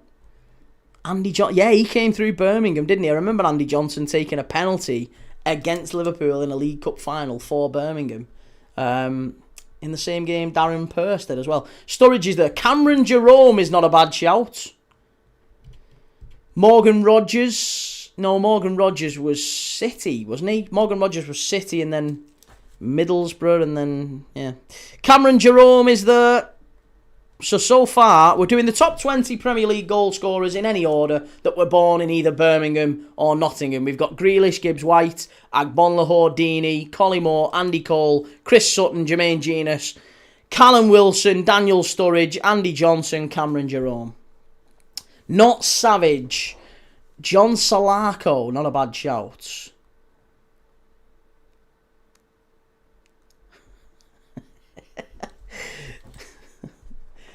Oh, what a crushing bore. Key, what do you think about Mainoo's new contract? A very, very big move and a brave move for Manchester United, I think, to tie him down, because I don't think Kobbie Mainoo's... I don't think Kobbie Mainoo is as good. He's good enough to be a regular starter for Manchester United, if United have aspirations of winning a league title. Gray is one of them. Demarai Gray. Or Demarai Gray, however you want to pronounce it. For surezies, for sure. Key, you just made me sick in my mouth. Mate, listen, I'm down with the kids. You know what I mean? I shouldn't really say that either, should I? Let's not clip that up. Thomas Shelby, haven't got a Scooby. Nathan Redmond might be a decent shout. Yes, Nathan Redmond might be. Dwight York, I'm pretty confident was born somewhere near Trinidad. Innocent 12s. Jacob Ramsey. Yes, Nathan Redmond is correct. If you've just joined us, this is our halftime quiz, courtesy of our friend Welshwing, always a cracker. And it is the top 20 Premier League goal scorers born in either Birmingham or Nottingham, courtesy of the game that we're watching, Villa v Forest. Jack Grealish, Gibbs White, Agbonlahor, Deeney, Collymore, Andy Cole, Chris Sutton, Jermaine Genius, Callum Wilson, Daniel Sturridge, Andy Johnson, Cameron Jerome, Demarai Gray, and Nathan Redmond so far. How wasn't Anderson sent off, says Luke UTV. Luke, I agree, mate. I absolutely agree. I thought that was a red as well. Jonah Lomu. Jonah Lomu, what a game that was, by the way. Micah Richards is a brummie. Yeah, but did he score that many? Oxlade Chamberlain. Southampton. Yeah, can't be Chamberlain. Pretty sure he was Southampton. What about Huddleston? Tom Huddleston. Wasn't he born around that way? How many are we missing? By my count, we're missing 6. I can give you the ones we've got. Again, we've got Grealish, Gibbs White, Agbonlahor, Deeney, Collymore, Andy Cole, Chris Sutton, Jermaine Genius, Callum Wilson, Daniel Sturridge, Andy Johnson, Cameron Jerome, Demarai Gray, and Nathan Redmond. We've got 6 more left to get by my count. Dewsbury Hall is a Nottingham lad. Dewsbury Hall might well be a good shout. Darius Vassell, James Maddison, Jermaine Pennant. Is Jermaine Pennant there, possibly? I thought Jermaine Pennant was Arsenal. Didn't he come... he came through at Arsenal, but... Where was Mark Wright from? I think he was... Oh, he might have been. Maybe he was. Craig Gardner is one. Okay, right. Well, if it's Craig Gardner levels, if we're not talking many goals, then... Mark Goldbridge is definitely from in Birmingham. I thought he was Nottingham. Nottingham, isn't he, Goldbridge? Mark Henry.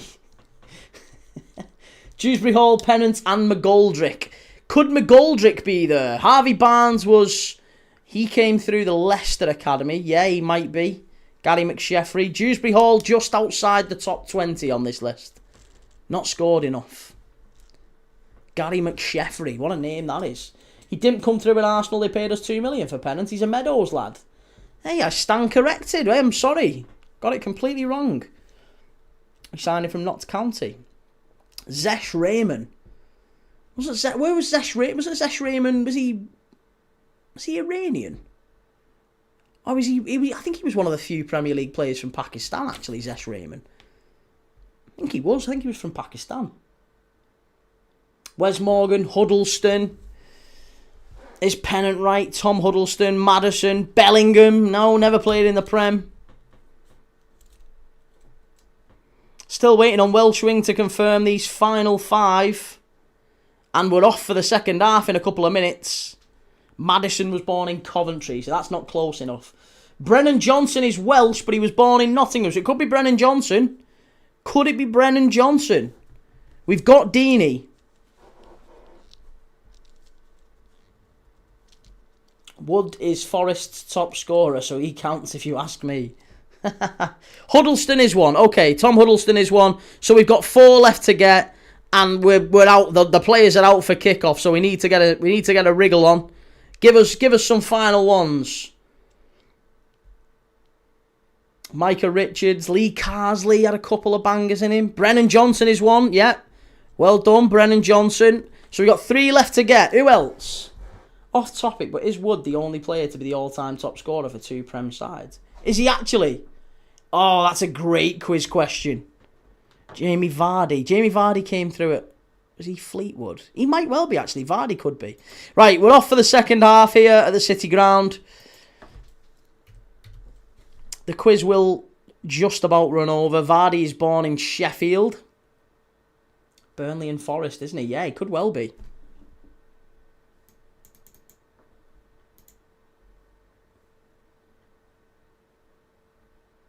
Yeah, great shout that, Andy. Well done.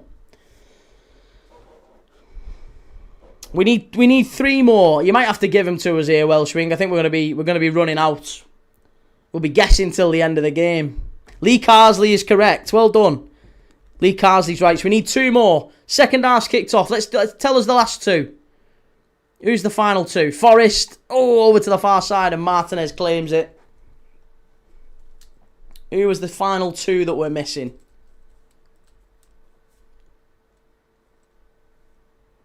Leon Best is the only other Nottingham striker I can think of. Leon Best scored a few, didn't he?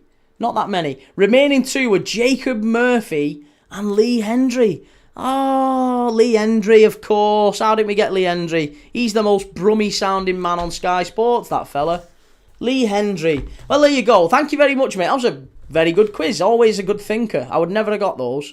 The top 20 Premier League goal scorers born in either Nottingham or Birmingham. Obviously in line with the game that we're watching. It's Grealish, Gibbs-White, in no order. Grealish, Gibbs-White, Agbonlahor, Troy Deeney, Stan Collymore, Andy Cole, Chris Sutton, Jermaine Genius, Callum Wilson, Daniel Sturridge, Andy Johnson, Cameron Jerome, Damari Gray, Nathan Redmond, Craig Gardner, Tom Huddleston, Brennan Johnson, Lee Carsley, Jacob Murphy, and finally Lee Hendry were the 2 that we didn't quite get. Great quiz. Yeah, fabulous quiz. Love that. Lee Hendry, legend. Club legend.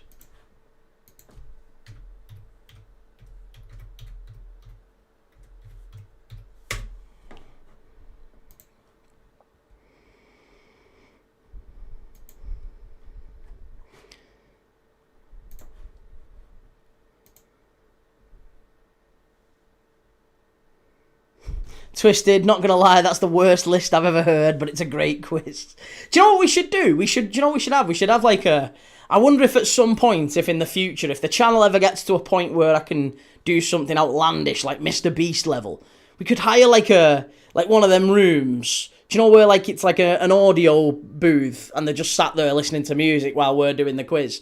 And then at the end, we present them with the list of answers and they have to guess what the quiz was.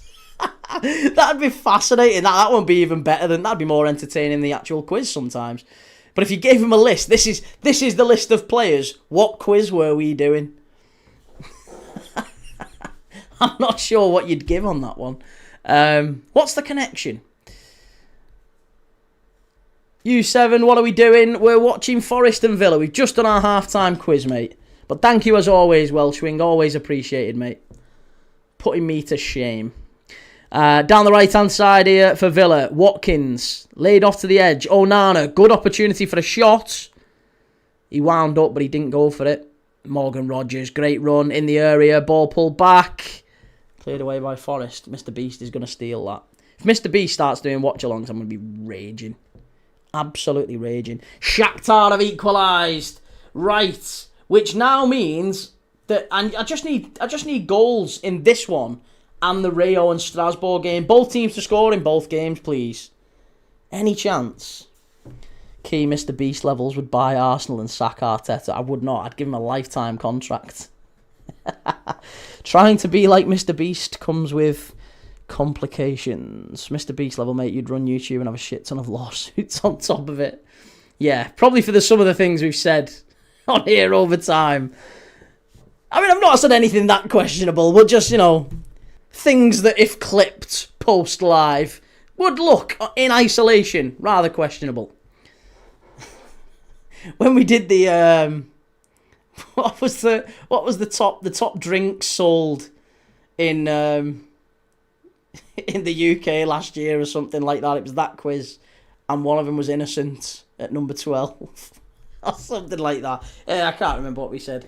Mr. Beast is gonna steal that. He loves Gateshead. Should keep that idea quiet, Key.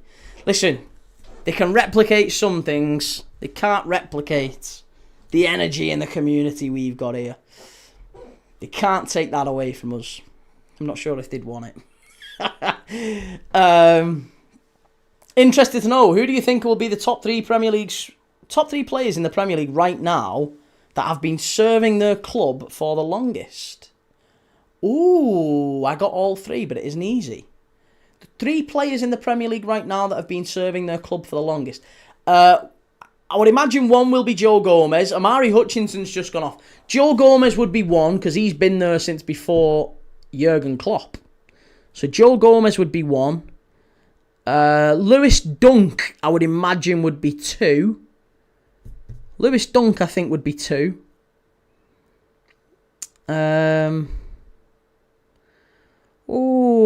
Maybe Luke Shaw. Maybe Luke Shaw. Is it Luke Shaw, Dunk and Gomez? If that's true, honestly, I am a genius. I don't think it will be, but if I've got that right, I can't tell you how made up I'll be. Seamus Coleman, yeah. Coleman's definitely longer than Luke Shaw. Reece James, I assume that's not including academy graduates. Yeah, I don't know what there might be a few technical difficulties on that one. Technicalities. Go on, who is it, football and stuff? Who are they? Who's the 3? Saka. Coleman's definitely there, isn't it? I can't believe I forgot Coleman. Shaw's not a bad shout. He signed for United at 18 and he's like 31, 32. Now, he might well be. Maybe it's not Dunk. Coleman, Dunk, Solly March. Dunk, Solly March and Coleman. All right. And Gomez and Shaw are top 10. Interesting. No way. Fair enough. Love that. Like it. Lee Hendry's story is a sad one. Gambled away and lost 10 million. Ended up penniless. Yeah, it takes a lot from footballers, that particular vice, doesn't it? If you look at, obviously, Paul Merson has been through. I mean, Paul Merson had every vice going, didn't he? To be fair, but Paul Merson, particularly with that, was brutal. Solly March is always injured now. He's a very, very, very decent player though. Solly March at one point looked like he might be getting an England call up. Nico Williams with a corner for Forest. Far post and out on the far side for another corner. Flicked away by Morgan Rogers. Craigism says, imagine facing relegation and your club drops a Peppa Pig collab. I don't even know who that is. Who are you talking about? Right, who's this coming on now for Villa? I think Onana looks injured. It might well be Bo Harder coming on to replace him. Shaw signed for United in 2015, so 11 years then. Egbert, are you live for City v Everton? I am, mate, of course. We've got 5. We've got 5 games planned for this weekend. So we've got Leeds-Burnley tomorrow. Oh, that's terrible again. Leeds-Burnley tomorrow. Saturday we're doing 3 games. Wrexham against Middlesbrough, which is basically a decider in the Championship on the final day. That's massive. Then we're doing at 5:30 Arsenal against Fulham. Then at 8 o'clock we're going to see if Barcelona can actually lift the La Liga title before the Clásico. They play Osasuna at 8 o'clock on Saturday night. It's on Disney+. You can watch along with me if you want. And then on Sunday, obviously we've got 2 big games on Sunday. Liverpool away at Old Trafford. Beating United. Revenge for the shock at Anfield earlier this year. So yeah, we've got United on Sunday at 3 o'clock. And then straight after that, we've got Villa against Tottenham. In between these 2 European games, I think Tottenham might have the edge on Villa, you know. Especially now with Onana being out injured. Spurs have a Peppa Pig merch line out today. Oh, did he really? Paul Merson was the Thanos of vices and addictions, man at all the Infinity Stones. Are you going to watch us send Spurs down in a couple of weeks? Yes. Yeah, I think I've got scheduled all of the final Spurs games, apart from obviously the final day. Andy, imagine Chelsea signing Bernardo Silva, Mo Salah and John Stones all on a free. That's not a Chelsea signing. What do we think to Mudryk, by the way? We can't believe we've not talked about Mykhailo Mudryk getting a 4-year ban. He's got 5 years left on his Chelsea contract, by the way. Now, I don't know if this constitutes a breach of contract, and therefore maybe Chelsea could fine him and seek damages. So Chelsea might be able to get him out, maybe bringing the club into disrepute the same way they did with Adrian Mutu, who got done for taking particular substances during his Chelsea career, and they ended up claiming money off him and breaching his contract.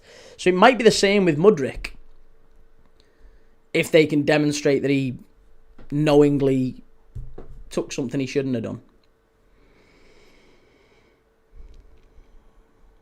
Is it just me, or is Keane Lewis Potter has one game a season where he decides to play like prime Messi? He's a good player. Yeah, very good player. It's the sort of player that Liverpool in the past would have gone for, I think, Keane Lewis Potter.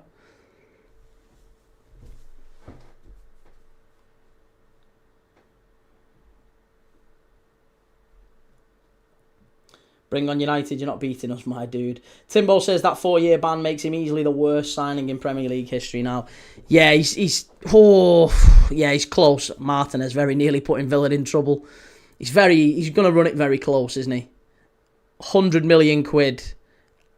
And assuming Chelsea can't find him guilty of breach of contract, which is possible, Mudryk might well stay for the full 5-year duration of his contract. He might finish his ban and still have a year left. Oh, Villa chance! Oh, what a save from Ortega and Dean over the bar for a corner. Massive save. The keepers have been the stars of tonight.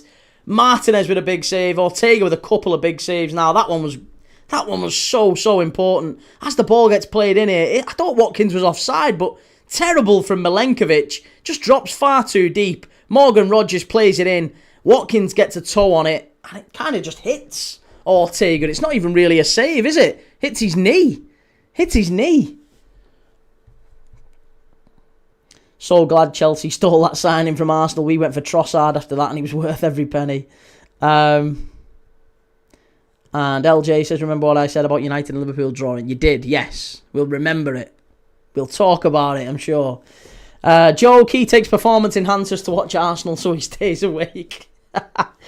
And Emmy living dangerously there. Twisted Fate says, Key, Shaw signed for United in 2014. I know that because he signed at 18 and he's now 30. Ignore the misinformation. We suffered enough to know.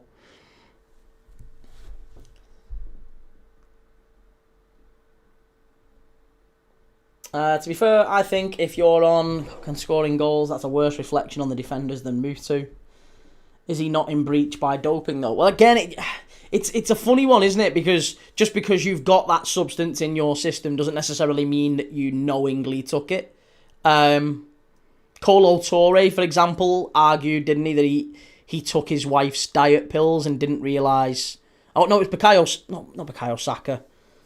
Who was it who took... It was an Arsenal player. Colo Torre did it with us. Mamadou Sakho also did it with us. There was an Arsenal player who got done for it. And he got away with it. Who was the Arsenal player? It wasn't Bukayo Saka. I can't remember who it was. Anyway, beside the point. Colo Torre.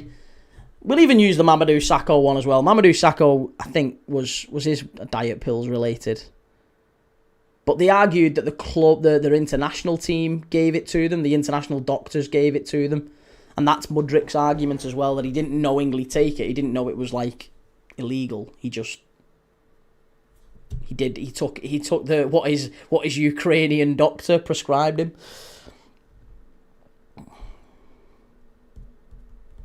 One of the worst signings ever, Mikhailo Mudryk. And Bryn, now Palace 2-1 up. Wow. Is Atletico and Arsenal going to final 50-50? I think Arsenal will go through their egg, but yeah, Twisted Face says Liverpool players always on the asthma pumps, Key. I love that rumour, still my favourite of all time. Yeah, Liverpool cycling off year after year. Pogba had a 4-year ban reduced to 18 months. Yeah, again, it's one of them, we just never know. The replies to the Sky Sports Q&A tweet from Madwecki is my favourite thing on the internet currently. Yeah, how much lead do you have in your boots? Or how many dumbbells do you have in your boots was one, wasn't it? LJ, don't worry, Key. Those accidental thingy stuff, they don't have long bands, no. Again, it's hard to prove, isn't it? It's very hard to prove. Mike, how would you pronounce my name, though? Mike? Yeah, Mike. I'd probably say Mike. Is that right? Is it Mika? Sometimes people pronounce it Mika in Europe. Madueke's been holding his own while Saka's been out. No need. He needs to improve, but he's not that bad. I thought Madueke was Arsenal's best player last night. Konza's screaming for a penalty here. There's no way you're getting a penalty for that. Behave yourself, lad. I don't know why you're claiming a penalty for that. Mudryk saw his piss glowing and thought this is normal. There's a special league provision when it comes to substance bans. All Chelsea will have to pay him as a small stipend regardless of the result of his appeal. Fair enough. Everyone asking if he can see the byline, which is why he dribbles it out of play every week.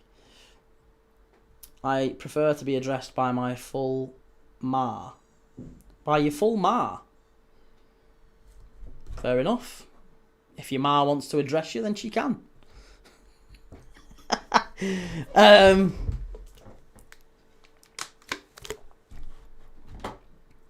Well, we're in the last 30 minutes here. Forest 0, Villa 0. Everyone asking if you can see the ball. Oh, we've done that one, sorry. Villa throw the ball in. So far, it's been a pretty dull game of football. We've had a couple of big chances, but it's been tight and cagey. Forest probably hoping that, as long as we get to the second leg and it's still level, we can back ourselves to go to Villa Park and win. Daichi Kamada with the goal for Palace, it was, by the way, to put them in front against Shakhtar. Egbert, if City and Arsenal keep winning their games, Palace will decide the title race. Yeah, Palace are going to play a big part in the title race, of course. Akamanito, Arsenal winning the Champions League and the league. I think they'll win the league. Don't think they win the Champions League, though. Here's Villa over to the left-hand side. Amari Hutchinson getting back and doing a bit of defensive work. Still, that's not quite Mikhailo Mudryk levels of bad, but I do think Amari Hutchinson, Anthony Elanga, there's been some bad signings this summer. Anthony Elanga, I think, probably will turn out to be a very decent player. I think Amari Hutchinson for 40 million quid's madness, though. There's just no way he ever proves that to be value. Elanga at 50 million could do. Because if Elanga gets back to the levels that he did against Forest, then he might well do. Elanga last year for Forest was 50 million quid's worth of winger, wasn't he? And he's still quite young. Gittins, of course, yeah. Bino Gittins. People don't really talk about Bino Gittins either. Twisted, by the way, Key, just so you know, if City and Arsenal lose all 4 games and United win all 4 games, we win the league. Obviously won't happen, but would be hilarious. Fingers crossed, eh, mate? United to win the league, goodness me. Is that actually possible? I didn't even know you were on 12 points behind Arsenal. You are, aren't you? Yeah, they'd have to lose everything, and you'd also have to score. Well, you're on plus 14. Arsenal are on plus 38. So they'd have to lose all 4 by 4 goals. And you'd have to win 3 or 4, and you'd have to win all 4 of yours by like 2 or 3. Thereabouts anyway. The maths ain't quite mathing on that one. Joe says, Key, I don't think Elanga can do anything when he has the whole ground down his throat every week. It's horrible to see. It's got to be something to do with how Forest played him versus how Newcastle play him. I think the fact that Newcastle don't have really a focal point up there. Like, with Forest, he had Chris Wood, right? Chris Wood, always in the middle, ball in the box, he got loads of assists. He's not going to get that for Newcastle, because who's their centre-forward most of the time? It's either Voltemade who's dropping deep, Wisser who's out wide, or Anthony Gordon who's out wide. And if it's Wisser or Gordon, they're kind of always...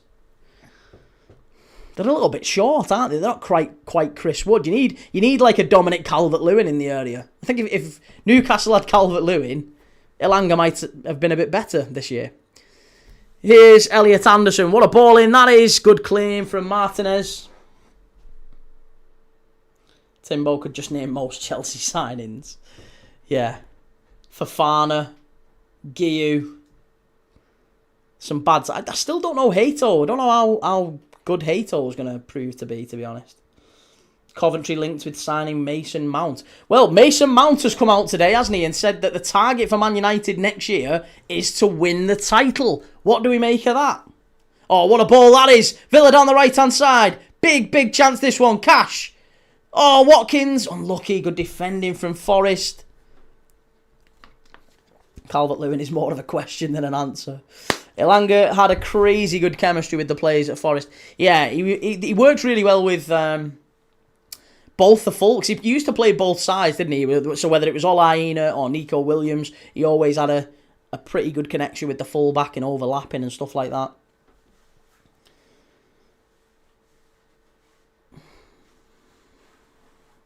Martinez claiming crosses. Are we in an alternate universe? He's had a good game tonight. I actually think if we're talking man of the match tonight in this game so far, it would probably be one of the two keepers. It would either be Martinez or Ortega. Both have made big saves. If United target the league next year, then Mount will be sat firmly on the bench. Mason Mount is not leaving Manchester United. Not a chance.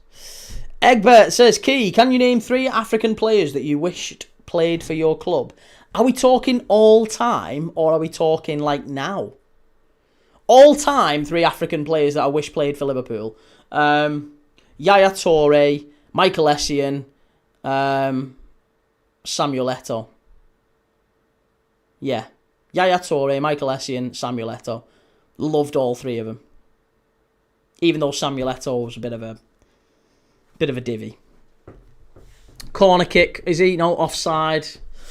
Hakimi right now. If we're talking about right now, I'd love Hakimi. I actually would quite like Ezal Zuli at Liverpool. I'm a big Betis fan, and Ezal Zuli's fantastic. It was nice to see us being linked with Ezal Zuli this weekend because I've seen him blossom at Betis. Potential penalty check. Now, if this is onside, this is a penalty. If this is onside, it's a penalty. I think we're going to get a penalty here. I think it's going to be a penalty. As Amari Hutchinson plays the ball back in, Dean goes like that. It's a penalty. That is a penalty. If he's onside, this is madness from Luca Dean. Oh, it's going to be a penalty. It's going to be a penalty. This is it. Sir, you're going just as it's a penalty. It's going to be a penalty. It is a penalty to Forest. I can't believe what Luca Dean has done here. Here we go. We've got to check on it, sir. We've got to check on it, sir. It's a penalty. If Lucas... How mad is it that we've been praising Luca Dean tonight? We've been sat here saying, Luca, what a player he was. Everton, fabulous. Did really well at the, terrible decision to let him go. This is crazy. Oh, what are you doing, lad? Why are you up here? Why are your hands up here? What are you doing? If he's onside, it's a pen, that. It is. It is a penalty. If he's onside. Why would you throw your arms up like that when it was going out? What a muppet. That should be a pen. It's craziness. It's just craziness to me. I think the check is not whether he handballs it, because that's clear as day. The check is whether or not he's onside. I wonder if it's just about that. Jabba, I don't know what a handball is anymore. Don't think any of us do. But in Europe, if it hits your hand in the penalty area, however so it hits your hand, it's a penalty. That seems to be the rule. Here we go. Check. He's going to go and have a look at it. It's not going to be a red card. It's not a red card, but it is a pen. It is a penalty. Penalty to Nottingham Forest here. Why? Oh, hey, there's a check now as to whether the ball crossed the line. Don't think it crossed the line. No, it didn't cross the line. It does hit his hand. Yeah, that's it. That's going to be a pen. There you go. Very, very short review. Penalty kick. Absolute craziness, that. Absolutely crazy. And Luca Dean. Jesus Christ. Look at the mullet on that kid. Luca Dean has put Villa right in it. He's dropped him right in it. Madness. Absolute madness. It's not out. The ball isn't out of play. It's not out of play. Amari Hutchinson rescues it and just does what he can. The only thing he can do, which is keep the ball alive. Lucas Dean, what is he doing? He's got his hands up here. He's got his hands up in the air and it just hits his hand. And there you go. Red card. Not red card. Penalty, sorry. Not red card. Ignore that. I am praying this goes in now. Chris Wood will put this away, 3-star. Chris Wood will put this away. And 20 minutes to go. We could be on for Forest getting a big advantage going into the second leg. Can Forest seal it? Chris Wood. Yeah, it's there. It's 1-0. Top corner. Fabulous penalty. Chris Wood sticks it away. 1-0 to Forest. 1-0 to the Villa. It's not 1-0 to the Villa, Graham. 1-0 to Forest. Sensational penalty. Historic. City grounds just erupted. Look at the limbs. And now Villa have got it all to do. I actually think if Forest do go to Villa... I mean, I said before, I do think Forest go through anyway. But if they go to Villa Park with a 1-goal lead, I just don't see a world in which Villa go through. Good penalty, says Jellyfish. Yeah, top corner, no chance. Wasn't handball. How's that not handball? Of course it's handball. Silly that from the play. That's silly. Silly. Pure lapse of judgment and a big mistake from Lucas Dean there. It happens. Just glad it was against Villa. Imran Mohammed. I'm a big fan, but don't hate on my team. I don't know who your team is. If you're a United fan, I do hate on your team. I'm sorry. I'm a Liverpool fan and you hate on mine. CGLFC, how much better Forest would be if Wood was healthier all season. Even if he was just healthy for half the season. Yeah, he's been a big miss for Forest, hasn't he? And it says a lot that he's come back after such a big injury. He's come back and immediately started scoring. He's a fabulous player, Chris Wood. Really underrated player. Do you prefer European comps having a home and away leg or just one game at a neutral venue? I think you've got to have home and away, but I'm a little bit more of a traditionalist in that I would rather see the away goals rule brought back in. I think the away goals rule was really important in Europe and I'd like to see it brought back. Jellyfish Key, I hate Liverpool, and that's fine, I get it. You hate Liverpool, I hate United. That's what it's meant to be, isn't it? Luke, UTV, 3-star red, you got handed a win. Come on, mate. How are you? I'm getting you a Villa fan. Luke, how is that not a penalty? As a neutral here, right? I've got no skin in the game. I'm a Liverpool fan. I don't care who wins. I'll level with you. But that is a pen. It is a penalty. Of course it's a penalty. It's terrible from Lucas Dean. He's absolutely killed you there.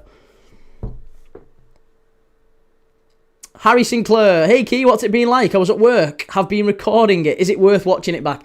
I think it's worth watching back for the penalty decision. Before that, not really, no. There's not really been a great amount. It's been 2 big saves in the game. One from Martinez, one from Ortega.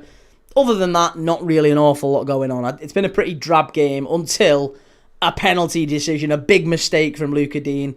And Villa are 1-0 down. Egbert says, I've got another question. Rank these 3 wingers. Doku, Cunha, Saka. Or who I would want in my team. I'd just go reverse order. I'd go Saka, Cunha, Doku. This season, I would say Cunha, Doku, Saka. But right now. Luke says, what about the red? And listen, yeah, I would say Elliot Anderson maybe got away with one. I don't know if it was a nailed-on red card. Like, I think if he goes and has a look at it, if VAR says there's a threshold there for him to go and have a look at it, I'm not sure about that. If he does go and look at the monitor, it is a red card. But I don't think it's like nailed on. It's not a nailed on red card. I think he's maybe it's an amber, it's an orange card, but it was a penalty. And to be honest, neither team I was going for there. Neither team has been brilliant tonight. PDM says you would say Lucas Dean killed him there, being an ex-Toffee. But they did. Lucas Dean's been actually all right tonight for large parts of it, but he's just made a big mistake there. Who was the penalty on? It was a handball, mate. Yeah, it was a handball. Timbo says Cunha isn't really a winger, but he's number one.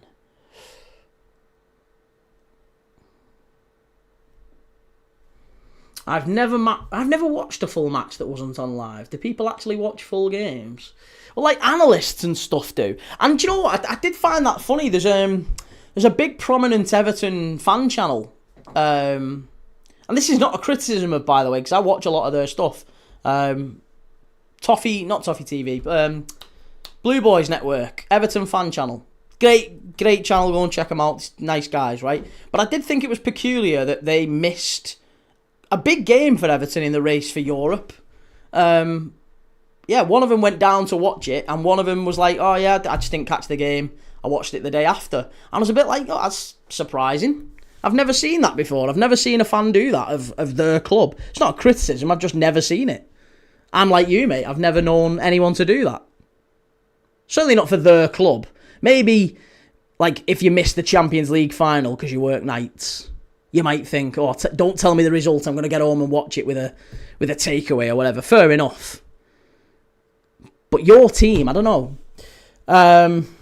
Furthermore, Luke says, maybe got away with one. Yeah, if Liverpool had that happen to them, it's a red 10 out of 10 times. No, it's not quite. That's not a red 10 out of 10 times. It should have been a red, to be honest, but it's football. This is how the game goes sometimes. Like I said, I think it could have been a red. Like I said, maybe got away with one. It could have been a red, but I also don't think it's, like, nailed on.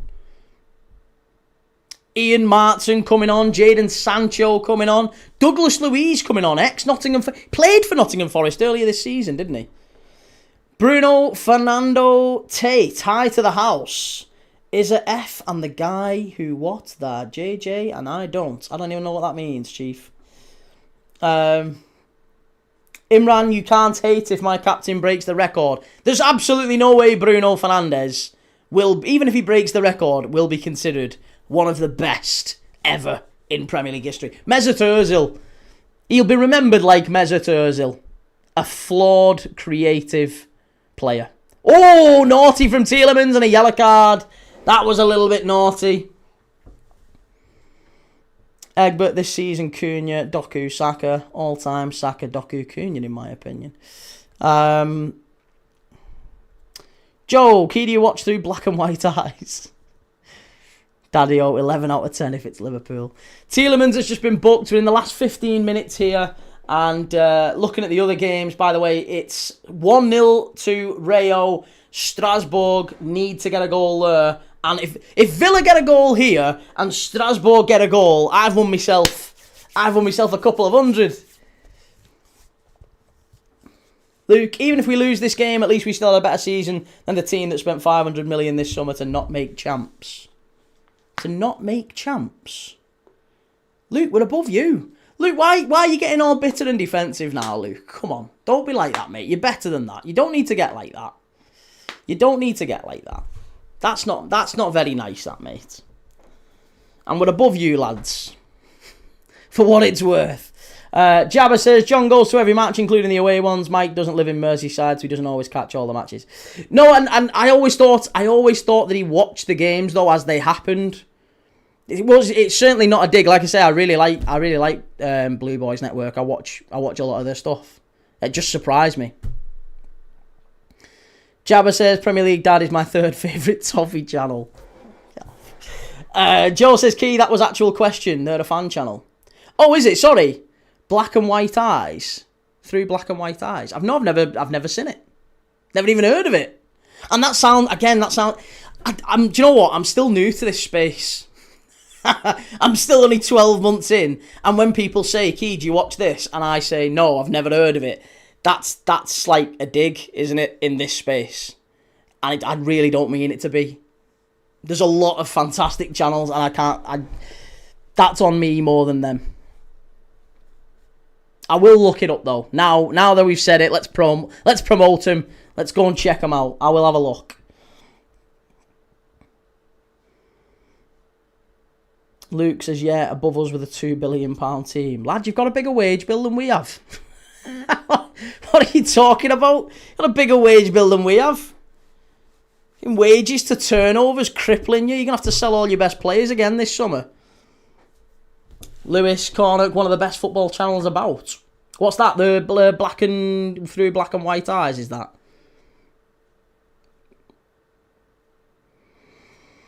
Callum, English teams are so boring. I mean, here's a question. Here's a question for everyone in the chat. Do you think it takes two to tango in football? In other words, if one team wants to play good attacking football and one doesn't, what sort of a game do you think we as fans see? Like, it's not always... I think it takes a commitment from two managers to really have a go at it. I think Villa and Forest have at different points in the game really thrown players forward, but they have been cautious. Villa, big chance, good clearance away by Forest, well done.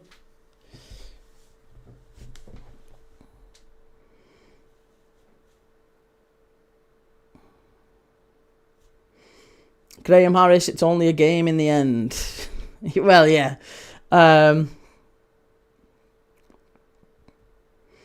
Shahid, if it's 1-0, it sets up for a great match at Villa Park next Thursday. And Harry Sinclair, watch a guy called Ben Jones. He makes some very entertaining videos. He's a Villa fan as well. And Gamer Guru, a boring one. Nobody rates defending as much as they like attacking. Well, I always think of Michael Owen as well, what Michael Owen said about defenders and attackers. Michael Owen said that it's harder to create than it is to defend. And Rio Ferdinand's they're looking at him like, ooh?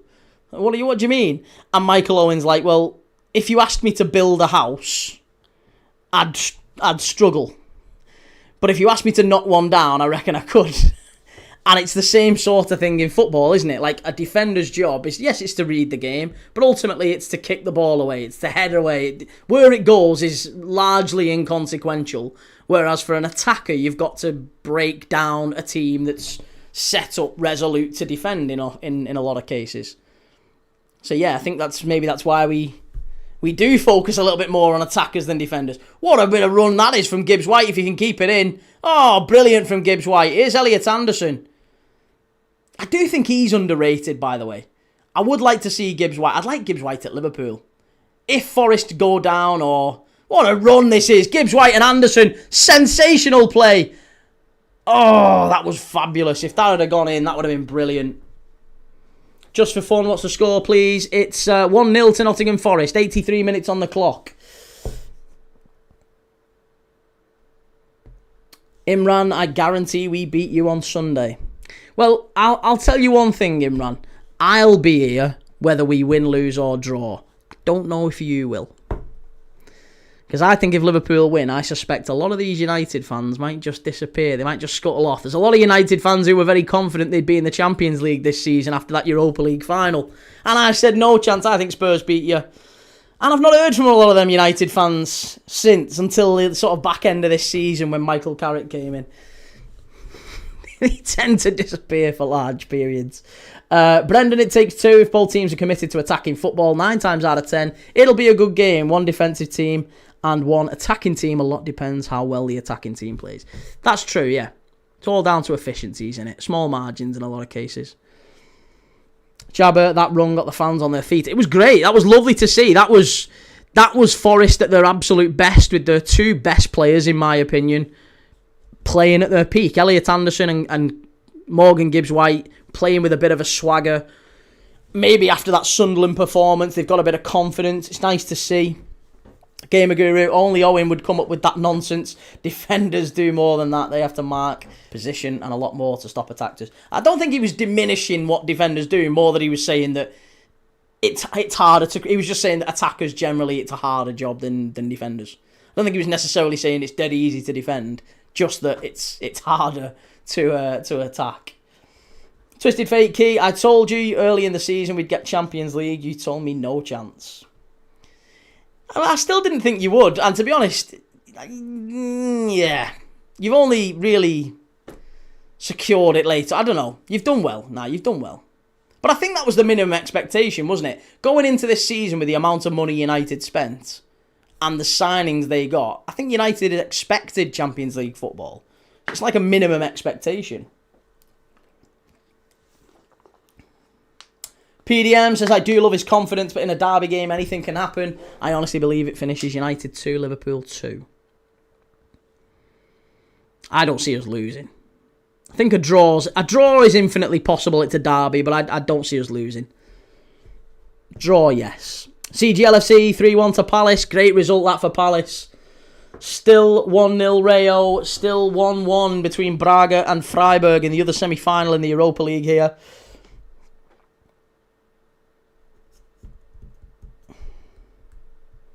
Jellyfish says, who has more Premier League titles? And Key is wrong. Liverpool. Liverpool have more Premier League titles than Man United. Harry Sinclair, I'm a Man United season ticket holder and not working, so I'm at Old Trafford on Sunday, so I won't be there whether we win, lose or draw. Well, enjoy the game, mate. I hope you don't get the result you want, but I hope you have a good day all the same.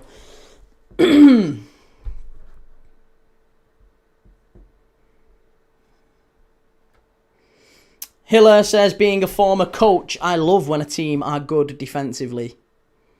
Well, as the old adage goes in football, good teams win 1-0. That is the old adage. How true it is, I guess, is questionable. Imran Mohammed, how do I get modded? You got to be here for a while, mate. I think you've got to. We're blessed at the moment with our mods. We've got some fantastic people in. At the moment, we don't really need that many mods. We're quite fortunate to not have too many trolls coming in. Unless it's an Arsenal game or a United game. Maybe on Sunday it'll be a bit busier. But if you keep coming in regularly and you do want that, then let me know and I'm kind of happy to give it. I've no problem.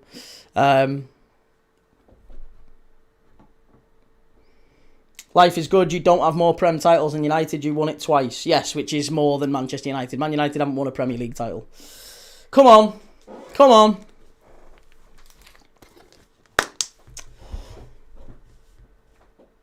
Thanks, Key. I wasn't really referring to you, Joe.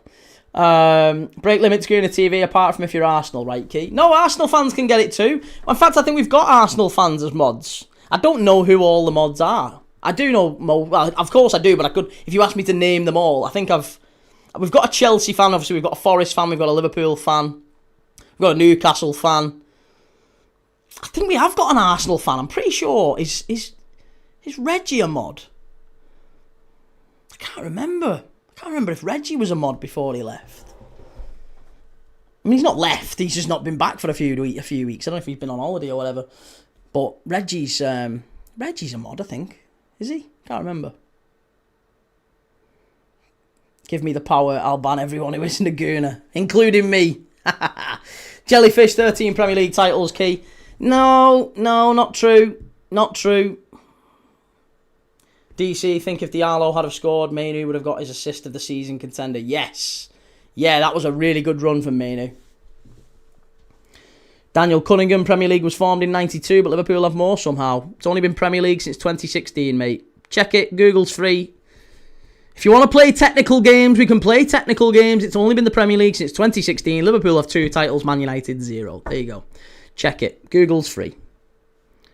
Far post, Key forgetting his mods, losing the channel's integrity.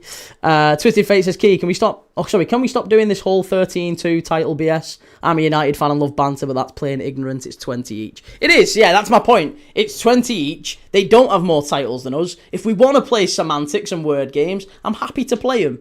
That's why I make a silly, trivial argument to counter the silly, trivial arguments. That's all it is. I know what I'm saying is nonsense, but equally, it's just as nonsense as what they're saying. Villa! Oh, skied it. Shocking. Drew Simmons, can I ask your honest opinion on the 3 pens yesterday? Don't think any of them were pens. I think it should have finished 0-0. Key getting so big, he's forgetting the little people who helped him. Don't say things like that, because people will come in and see that comment and think, yeah, he's too big for his boots, this fella. Too big for his boots. Daniel, I did Google it. Type in when was the Premier League formed. Google's free, Key. No, wrong. It's only been the Premier League since 2016. It's been the Premiership some years before that. Barclaycard Premiership. The Carling Premiership. The Premier League sponsored by Barclaycard was another one. So yeah, so no, you can't really have that. Can't really have that. Soon Key's going to be saying, I'm incredibly richer than... Excuse me, sports. The wife and I couldn't help noticing that we happen to be considerably richer than you. Sorry. Up the Villa, so bad game for us. Yeah, not a great game for Villa. 5 minutes left to go. You've still got time to maybe pinch an equaliser, but I don't know if it'd be particularly just.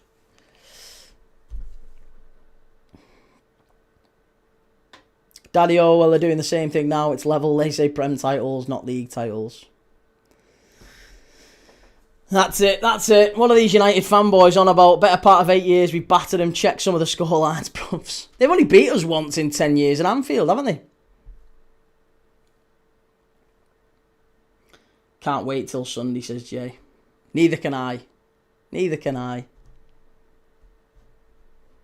Harry, it's the same for goals. Why does everyone talk about the Premier League all-time goals, but why are goals less impressive just because they were before 1992? I think we have to look at...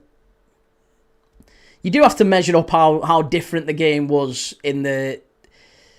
Let's say Dixie Dean in the 30s, pre-war. You know, you're talking players were able to literally rugby tackle goalkeepers into the net. You were playing with a football that was... There's cars lighter than the footballs now, like they were back then. So you've got to question whether or not. I don't know. I don't know. We'll have to wait and see. But I think it's a difficult one to say that these players are better now when it's a completely different era. You're playing on different pitches with different balls, different fitness levels. Players used to smoke and drink back then. Bobby Moore's considered one of the greatest players of all time. One of the greatest English centre-backs ever. Used to go for a beer and smoke 20 fags a day. Same as Socrates. Socrates was another one. Great Brazilian midfielder. Used to chain smoke.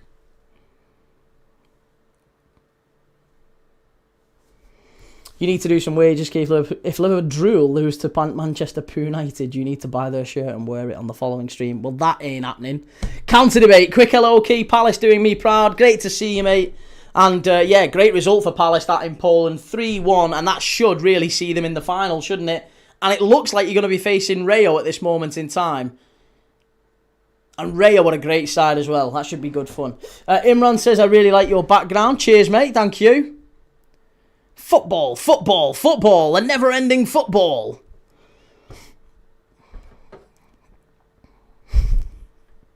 Socrates has a medical doctorate, does he? I remember him playing for Garforth Town towards the end of his life.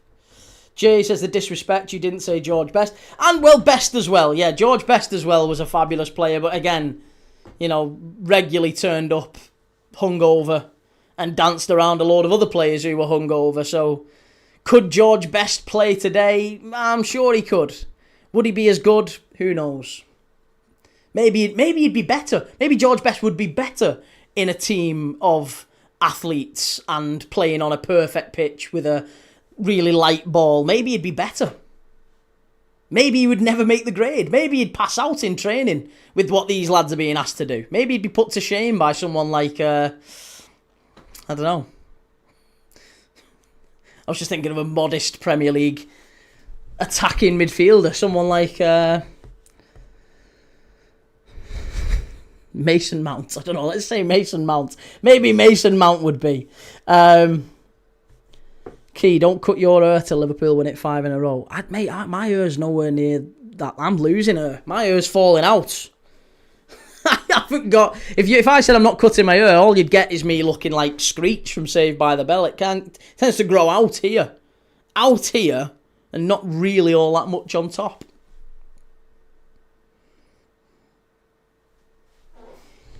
Harry Sinclair, a bit of a morbid thought. The World Cup's the only tournament where most of us probably won't ever be alive when a country wins their 10th one. Thanks for that, Harry. That's a cheery thought to end the stream on. Shahid, how much added time is there key? It's 5 added minutes, and I think that should be it. A shot from Sancho straight to Ortega. 30 seconds left to go. Man of the match for you, Key, says Adam. Maybe Amari Hutchinson. Well, Amari Hutchinson, for me, no. I don't think he was great all game, but he did win the penalty. And it was through persistence and never giving up. And, you know, maybe he deserves credit for that. But I would say my man of the match tonight would be... I think Ortega's had a good game for Forest without really ever having to make massive saves. I think he's had a good game. I think Elliot Anderson... Even though he was lucky to stay on, I think Elliot Anderson, it's full time, there you go. I think Elliot Anderson or Ortega would be the ones I would look at. Yeah, Chris Wood's done well as well. Anderson, man of the match, says Egbert. And Jellyfish, Forest win. Forest win. Match done. There you go. We'll be back tomorrow for Leeds against Burnley. Friday night football tomorrow night. We get the first look at post-Scott Parker Burnley, headed up by interim manager Michael Jackson. Ow! Shamon. So we'll see how that one goes tomorrow. Leeds, if they were to win, you would imagine probably secure safety, because they are 6 points ahead of Tottenham. A win probably secures safety, doesn't it? With 3 games left to go. Braga have just scored in the final moment of the game in the other semi-final of this one. So Braga 2, Freiburg 1. Right. Listen, if you've not already, do me a favour before you leave. Hit like, hit subscribe. Make sure you've put your notification bells on as well. If you're watching on TikTok, do us a favour. Hit follow if you like this sort of thing. If you want to keep coming back and watching, I'm live every day. We watch football together. That's what we do here. Really appreciate everybody else that's watched and followed and commented and liked and shared and all that good stuff. Pleasure to watch with you as always. And what a result for Nottingham Forest. 1-0, Chris Wood with the penalty. Silly Luca Dean. Take it easy, everyone. Have a nice night. See you tomorrow. Ta-ra.